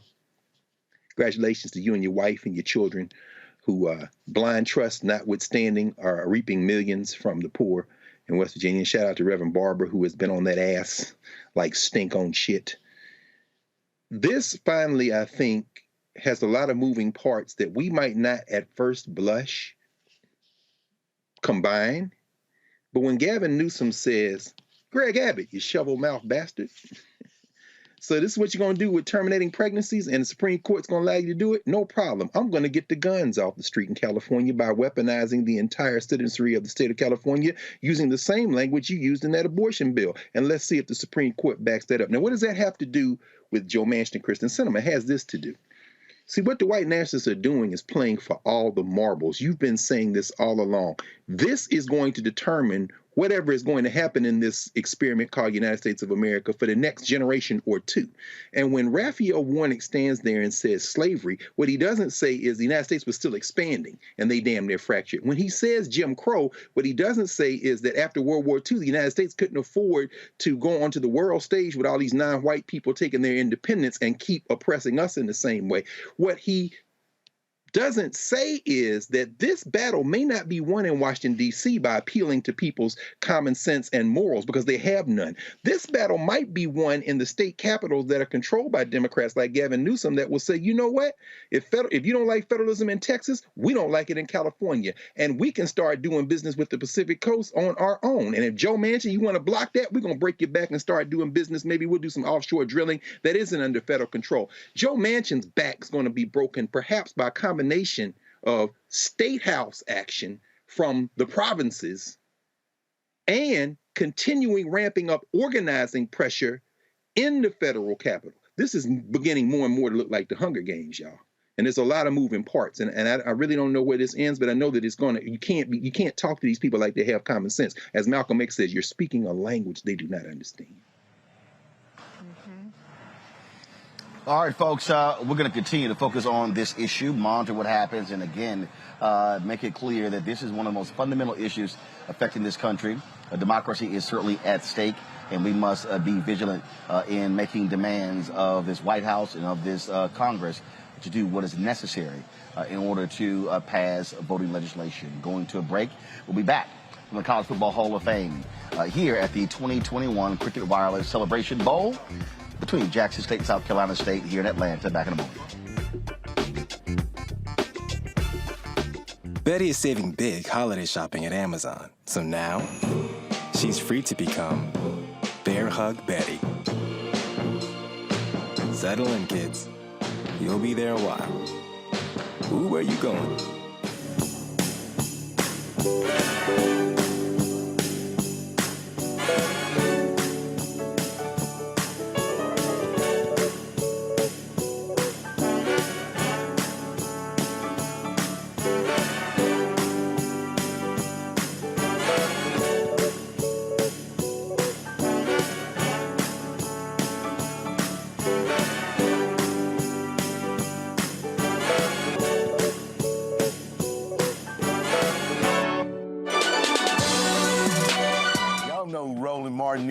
He got the ascot on, he do the news. It's fancy news. Keep it rolling.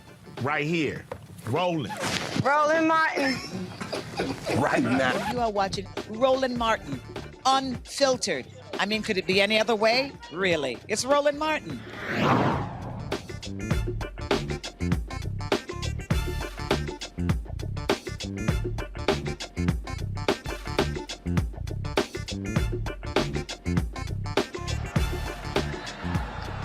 All right, folks, you're watching the Disney Showcase dinner for the Jackson State and South Carolina State football teams and their fans, alumni, and administrators.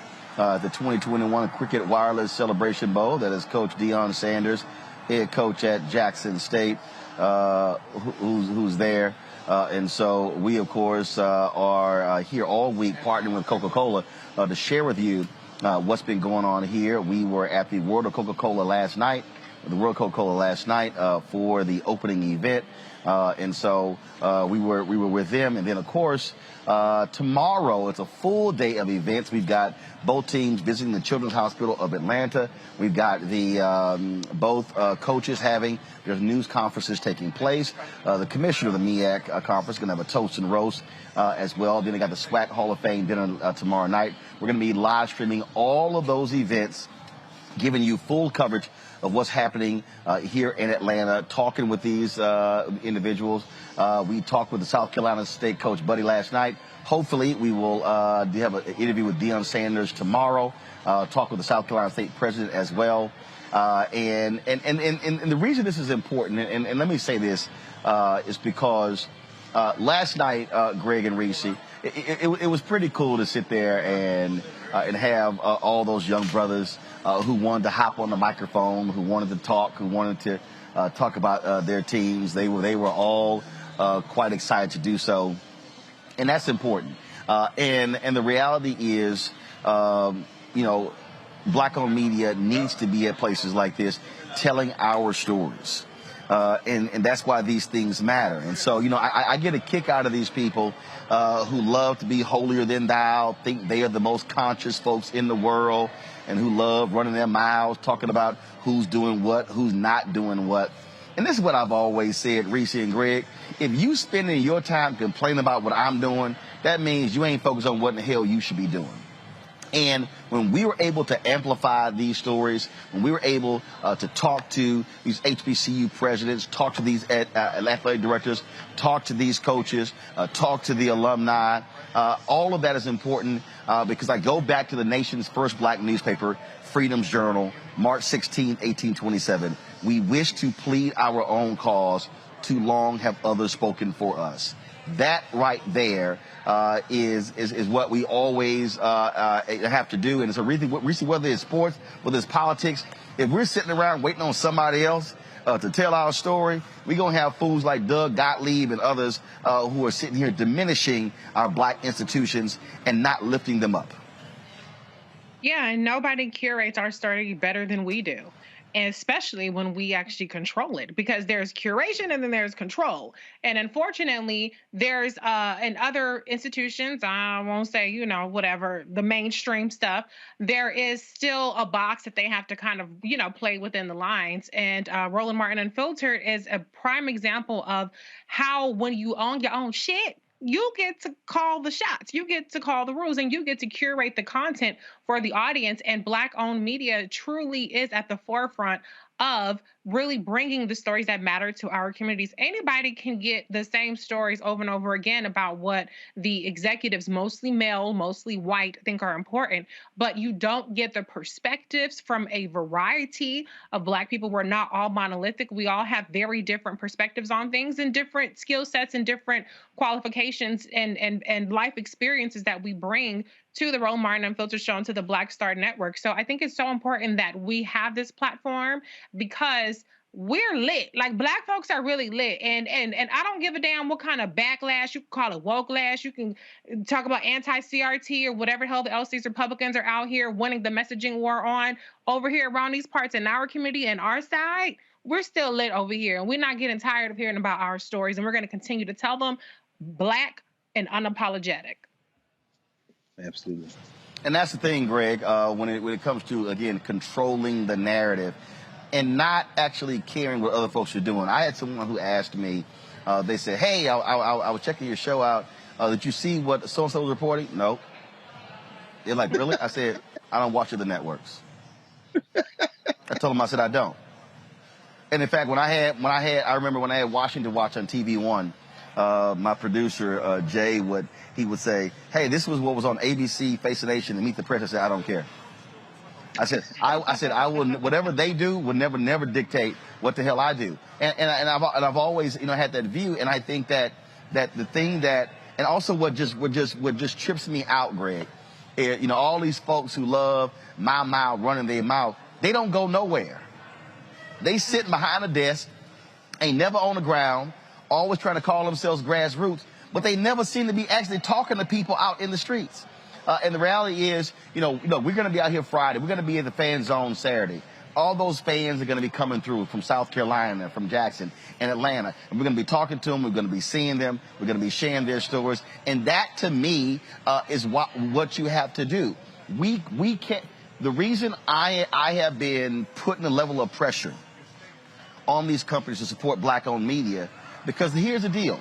Home Depot sponsors the ESPN Game Day. That is a multi-million-dollar sponsorship. So the reason they can have massive stage and bring in Amigos and bring in all these entertainers and stuff, because they got a massive budget. And the reality is, we have to have the exact same thing as well. And you have these people who go, oh man, but you sitting here, you representing corporate interest. I'm like, yeah, but you buying their products. How about there that? has to be a return on that investment. And so it's amazing in trying to do battle out here to get folks to understand that if you don't go out and fight for those resources, then you can't have 8, 10 people here running cameras and running audio, having multiple cameras in here. You can't have all these different things that's going on. We've got to be, and I keep yelling this from the rooftops, we've got to build Black capacity. You heard us talking about HBCUs. They're trying to build athletic department. They're trying to build academics. I'm a scholar in residence at Fisk. President Newkirk said they are building right now at Fisk University, their first academic building, new building on campus since Eisenhower was president. Yeah. Let me say that again, folks. Since Eisenhower was president. And so what we are trying to talk about on this show, whether it's our marketplace segment brought to you by Verizon, where we focus on black businesses, and our tech talk focusing on black entrepreneurs who are in technology, is we got to be building black capacity. I am tired of black people saying we do more with less. How about we do more with a lot more? Exactly. How about we do right? I mean, and I get it. I mean, we have been conditioned to, man, we can take a small amount and go a long way. Well, how about we get a big amount and go a longer way? It's about building capacity, and that's what this battle is about: building capacity. That's right, Roland. I mean, I want to ask you a question, brother, and I know you won't go too long, but sitting there, when you were sitting there talking to President Hudson, so many things through my mind. I was having a little fun with him, and we all know Tennessee State's Aristocratic Band is the best band there is in the country. And I know some of y'all love the Sonic Boom and the Ocean of Soul and the Human Jukebox and all that, and I understand. But let's just be clear. But I was having a little fun with him. But the question I want to ask you is, how do we seize this moment in time? And I say that for this reason. You know better than any of us how capitalism works. They're not investing.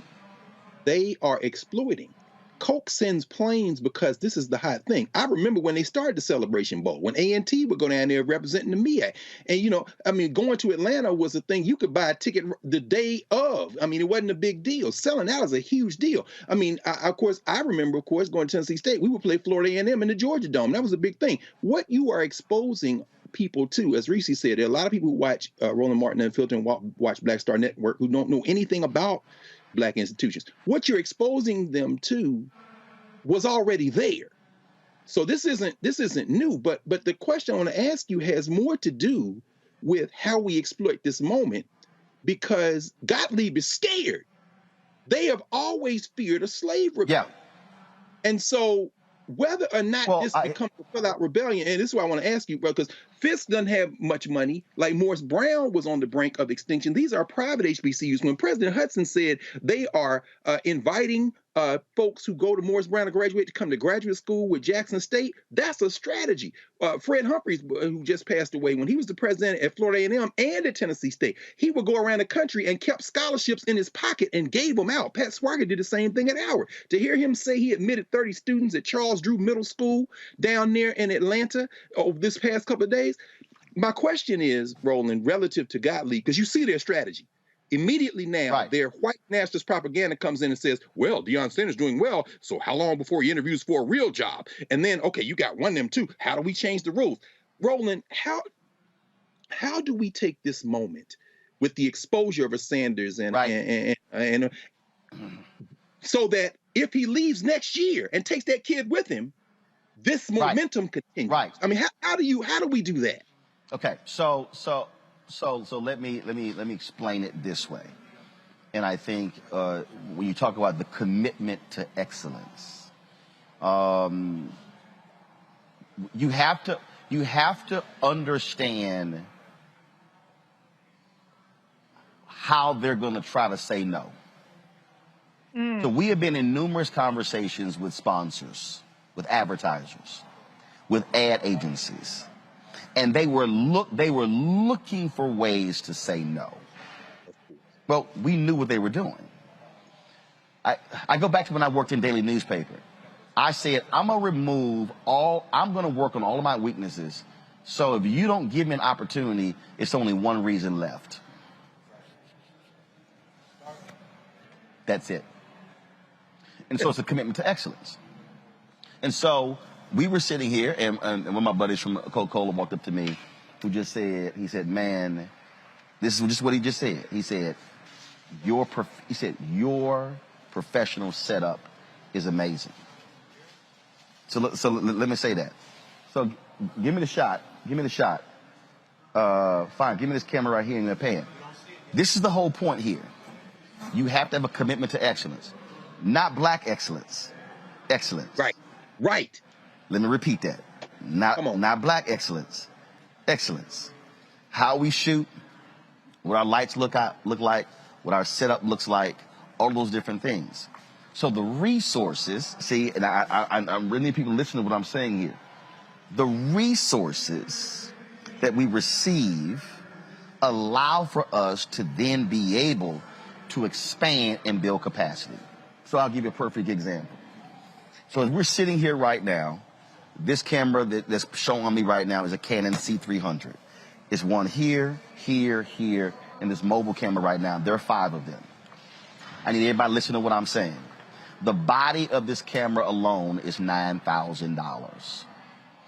The lenses that go with each one takes it up to almost $20,000. When we launched Roland Martin Unfiltered in the Black Star Network, we could not afford even one of these cameras. So what we did was I bought 3 Canon XA25 HD cameras. They served the purpose. The second year of the show, we purchased 3 Canon XF405 4K cameras. Leveled up. Third year, we purchased 3 of the Canon C300s. This year, we bought 2 more of the Canon C300s. These cameras alone, these 5 cameras, are $100,000. You've got a Kessler slider that's on the ground, it's $6,000. You've got a fly pack. Is that camera on? Okay, come on. Give me that shot. So you see where Henry is over here. That's a portable fly pack. And I need everybody who's listening, it's a portable fly pack that he's switching from. That's $5,000. The LiveView unit that we have is called an LU800. It's the top of the line. ABC, NBC, CBS, they all use those exact same units when they're out in the streets. We have 2 of those. The unit and the rack mount is $60,000. So when people try to come at me about why are you asking people who to give to your show? Because this now allows for us to be able to build capacity to do what we're doing, to be able to have a camera inside of the room, to be able to have 5 cameras out here, to have a mobile camera right here as well. That's what it does. It allows us to be able to purchase a Sprinter for $188,000 and mount 3 cameras on the outside of it when we're broadcasting marches live. It allowed for us to be in Austin, Texas. When I was live from the state capitol, we had Mark Thompson, who was in the Sprinter leading the motorcade to the state capitol. Mark was live from our Aurora-mobile. I was live from the state capitol in Austin, all with a small footprint. And it's capacity. And so the reason I push my team hard to look good, for our graphics to be strong, is because I am removing all excuses. I am not going to play the game. Well, you know, it's a black show. Well, you know, it's a black company. No. And so what we have to be doing is we have to show excellence and say we can cover like anybody else. And if everybody understands something, guess what? When we had our camera on the tarmac, when Jackson State arrived and South Carolina State arrived, the folks from ESPN hit me up and they said, hey, can we use your video because we didn't have a camera there? Sure, you can use our video. You got to credit us. The point is we have to be on the ground. And so the people who are watching, y'all need to understand what it is we're trying to do. So last year when our fan base gave $672,000 in donations to our Bring the Funk fan club, I probably had less than 20 people say, I don't get nothing for it. Yeah, you do. You get a 2-hour daily show live that nobody else is doing. The development of an OTT platform that costs $160,000 to build. So now we don't have to worry about YouTube and Facebook and Periscope and Twitter and Instagram. We can actually have our own platform. It's capacity. And so when we're going to advertisers, and yes, understand, I sat down with Coca-Cola. I gave them the vision for how we can cover these things, and they said yes. And they put the money up for the Essence Festival. They put it up for the MEAC-SWAC Challenge. They put it up for the Bayou Classic. They put it up for this year. So I ain't got no problem saying I appreciate Coca-Cola for what they're doing. But it's a whole bunch of other advertisers out there who get black money. We buy their cars. We buy their shoes. We buy their shirts. We buy their pants. We buy their products, their cleaning products, their hair care products. We buy all of that, and they ain't spending jack with black-owned media. And that's the reason why you don't have black-owned media the size of a CNN or Fox News. That's why you don't have the ability to have people in 10, 20, 30 cities covering the news from our perspective, because we don't have capacity.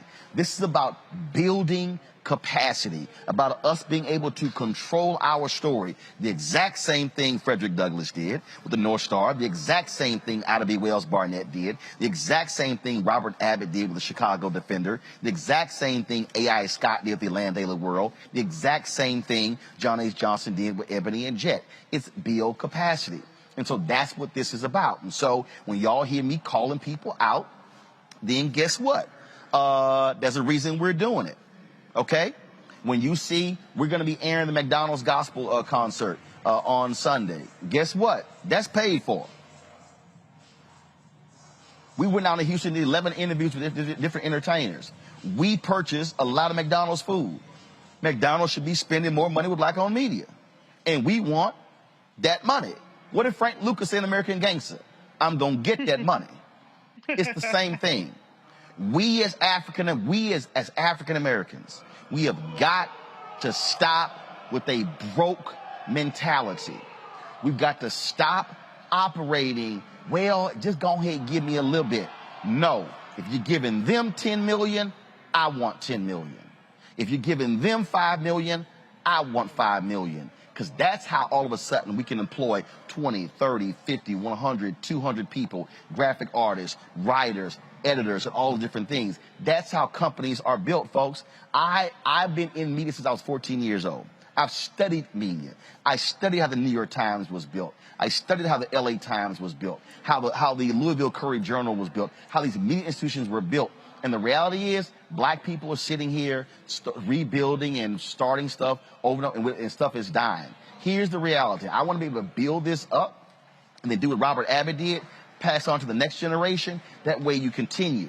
The problem that we have in black America is that our institutions survive for one generation. When the person becomes an ancestor, all of a sudden the institution dies because it was never properly positioned for the next generation. That's what's happening with Ebony. That's why it's dead. Well, that's what I want to ask you. That's what I mean, and please, everybody. I mean, you know, I'm only pushing because it makes you're making this point.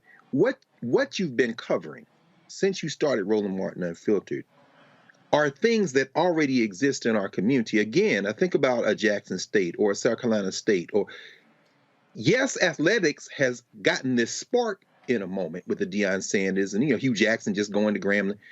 But the fact of the matter is those same institutions have been producing, as you said, Reese, and earlier I think Kelly made this point, human beings with degrees. The AD of Jackson State just said that his grade, his graduation rate, and not only that, they've been producing the journalists, they've been producing the scientists, they've been producing the teachers. And what you have done by taking your cameras into black communities, and again, this is why the critics say that's just noise, is showing, not only holding a mirror to ourselves, but also showing other people around the world, frankly, that, hey, we're already here. So I guess my question is, how, because again, Deion Sanders is like turn on a spotlight and he was like, now if next year he's the coach at Florida State, and I'm not saying he will be, but I'm just saying, if that happens and that light goes off of Jackson State, that's not going to change what Jackson State has been doing.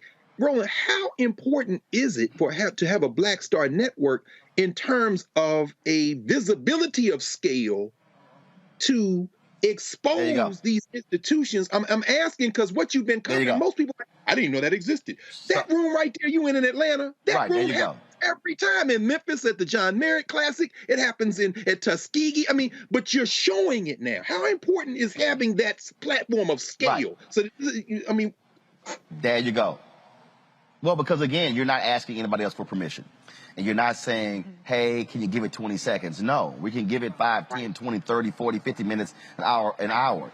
Fred Gray, the civil rights lawyer, just celebrated his 91st birthday. I went down to Tuskegee. And I just need y'all to understand what I'm trying to convey. We had a project for Facebook. We went down to Atlanta. We did Andrew Young and Cliff Albright. We flew down. We then drove our Sprinter to to Tuskegee to interview Fred Gray, then hopped in that Sprinter, then went to Jacksonville and did 2-hour interviews with Facebook. Okay? Nobody paid me for the Fred Gray interview. That wasn't sponsored. That money came out of my own pocket. Okay? The crew that wasn't paid for. But Fred Gray's story was important. Fred Gray called me and said, out of all the interviews that I've done, that's the best, most complete interview ever done with me. Explaining my story. That's what Fred Gray said himself. Now, here's the deal, y'all. I'm not about to waste my time, and there's no disrespect for what I'm about to say. I'm not about to waste my time talking about Drake and Kanye. I'm not about to waste my time talking about entertainment and some. And again, I appreciate, look, you can watch them Housewives shows, everything else. That's fine. It's enough outlets covering that stuff. But the problem that we have is we do not have enough outlets that are bringing the kind of content that you're not going to get anywhere else.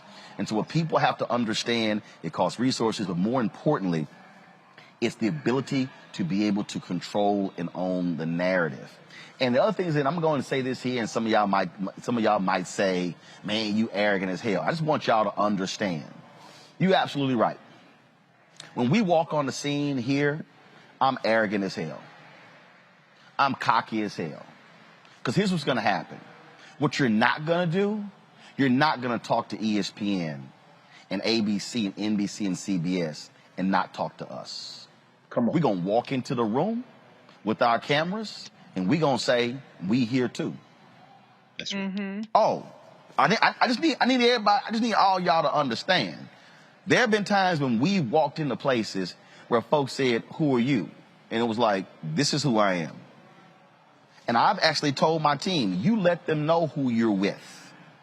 Because see, what I need y'all to understand is, I've worked at CNN for 6 years. I've seen how the face of people change when you say CNN. That's how it should be when you mention black-owned media.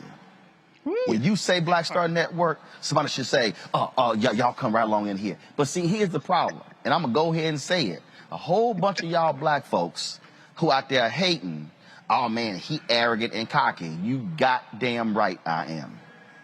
Because guess what? It's called respect. You are going to respect the black consumer. You are going to give us the same respect and access as other people. And so we've gone places where we said, y'all gonna put us on that dais. Y'all got them on, we gonna be up there. Y'all better move over. Our camera's going right here as well. You damn right we've gone to places and we've been real arrogant by saying, no, we're going to get the story first. We're going to get the interview first. That's why when Ben Crump was in Elizabeth City, when he said, hold up, Roland Martin gets the first 3 questions. See, that's the other deal. Let me go ahead and give y'all this one. I'm reading Carol Simpson's autobiography. And she tells a story in her autobiography, Greg and Reese, where Dr. King came to Chicago. And she found out what hotel Dr. King was staying at. And Carol Simpson went to the hotel and then she figured out what floor Dr. King was on. And so she sat there and she wouldn't leave the floor and Dr. King was asleep. She stayed there overnight, sat on the floor overnight, eating crackers, drinking water. And the next morning, Dr. King came out and he said, are you the young lady who's been sitting here waiting all night? Yes, indeed. She said, Dr. King, look, this is who I am. I'm the only woman working in news and radio. This will be huge for my career. Why are you here in Chicago? And Dr. King gave her the scoop as to why he was in Chicago fighting housing. And then when he finished, he leaned in and said, now, baby, don't tell nobody what I said. And he winked. What he was really saying is, I'm giving you the scoop. Carol Simpson writes in her book that Dr. King actually helped make her career. So there's a whole bunch of black people out here who are newsmakers, who waiting on ABC, NBC, CBS, the Washington Post, and the New York Times to call them, and they'll blow us off. But the reality is you're going to get more time talking with us. I remember there was an entertainer who wouldn't do an interview with me. We were covering the James Brown movie, but she went ahead and she went and talked to E! and Entertainment Tonight and People. And I was like, that's fine, because see, here's what was funny. This was a black singer who wouldn't sit down and talk to me. But I sat down, Dan Aykroyd sat down, Brian Glazer sat down, Mick Jagger sat down, Chadwick Boseman sat down, Octavia Spencer sat down. So I ain't worried about her. I said, because, boo, they're going to give you 20 seconds. I can give you 15 minutes. Yeah. What I'm trying to get our people to understand is we have been conditioned to walk into spaces with our head bowed down, shuffling our feet, saying, ooh, if y'all can just give me a little bit. No. When I need y'all to understand, when we walk into spaces, we walk in head held high and making it clear that we are here. We'll put up our damn tent where we want to put it up, and if somebody say you can't put it up, well, that's your problem, because I already got permission from Reverend Barber and others to do it. See, that's what I'm talking about, y'all. This is about changing the game. And when you change the game, you change it for your community. So y'all can sit here and call me arrogant, call me cocky, call me conceited. I don't really give a damn what none of y'all call me. Because the reality is this here. We're going to do what we do. We're going to build this up. And I'm telling y'all right now, all y'all haters, listen to me real clear. 5 years from now, y'all going to look up and say, I be damn. Look what he built with his team. It's because we had enough self-respect as black-owned media that we were unwilling to think that we are second class. Roland, can I add one thing? Because Go one ahead. thing I want to add is, you know, one thing that's very evident to me is that people are shook by Roland Martin Unfiltered and the Black Star Network, because every single show on YouTube, in the comments, you see this inorganic troll bot farm activity to constantly try to undercut the legitimacy of this program. Obviously, it's unsuccessful because you continue to grow year after year. But the same relentlessness that people use to attack Black-owned media, to attack people who have credibility and are thought leaders in the community, the same relentlessness and no days off that they take, that's how dedicated we have to be to supporting Black media and people like yourself who are fearless and who are paving the way for people like me. Who would have ever thought I would have been able to guest host your show? I'm sure nobody who was mad at the little loud my Black girl on Twitter dragging them. So we have to be firm. We cannot get distracted. We cannot have a short attention span. We cannot go in starts and stops. We have to be consistent and relentless about putting our money and our support where our mouth is. It's real good to get clicks on Twitter and get a like and a retweet and this, that, and the other. But if you're not actually truly supporting the institutions that are bettering our community and holding people accountable to our community, then you ain't really doing a damn thing. So it's a lot of people that are making YouTube revenue off of attacking Roland Martin Unfiltered and what do they call us, the boule or whatever other little smears they come up with. They're getting paid. And meanwhile, people are over here trying to challenge you getting institutional support capital to scale up an operation that is bettering our community. So let's not talk about money, because everybody is making some coin. People making a coin being a critic, and you're making a coin bettering the community. So this is where I'm going to lay my lot in, is with the person who's bettering the community. So we got to stop being distracted. We got to stop tearing down the people that are actually really genuinely invested in lifting us up. Because it ain't a whole lot of people out there that's going to make space and that's going to shake the table. That's right. That's it. And look, but this is real simple. And I need people to understand. You know, when I saw Reese's tweets, I was like, yeah, I'm going to put her on the air. And here's the whole deal. Because I'm trying to tell y'all, I worked in that system. CNN wasn't going to give her a shot. I'm telling y'all, I know that system. Oh, my gosh, she cussed too much. I was like, she's fun as hell. I'm going to put her on. Y'all need to understand, these are intentional moves. Yeah. I'm doing Tiffany Cross show on Saturday.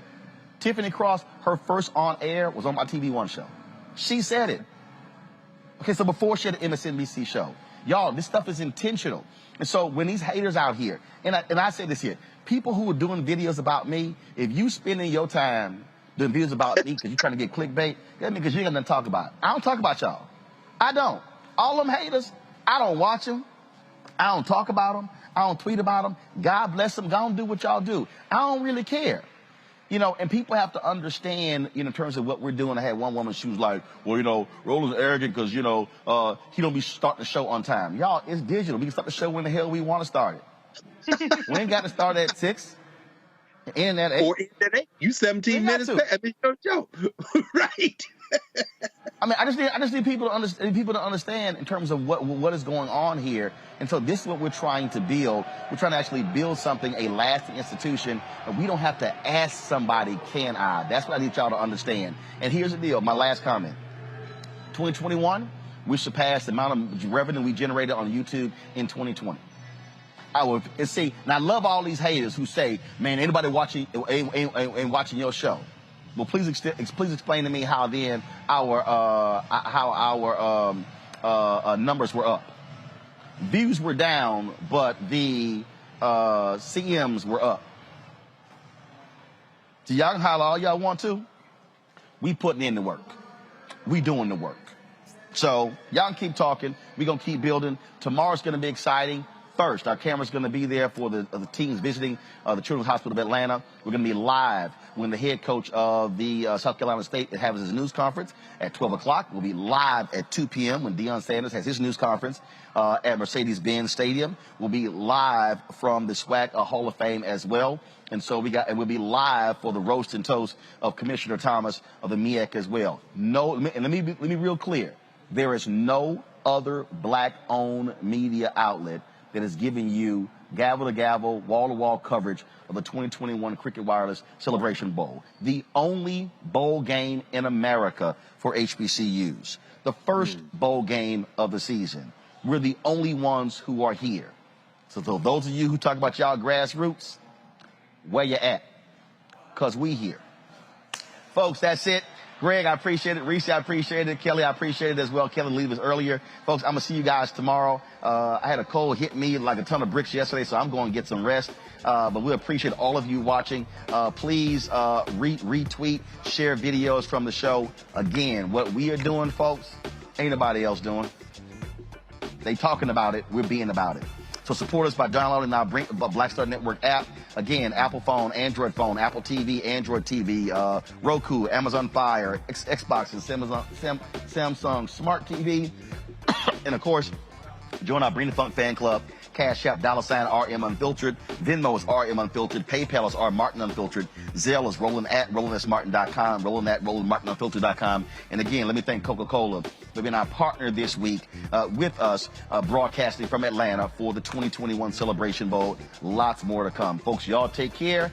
I will see you tomorrow from the College Football Hall of Fame in Atlanta. Holla!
I need to try it first.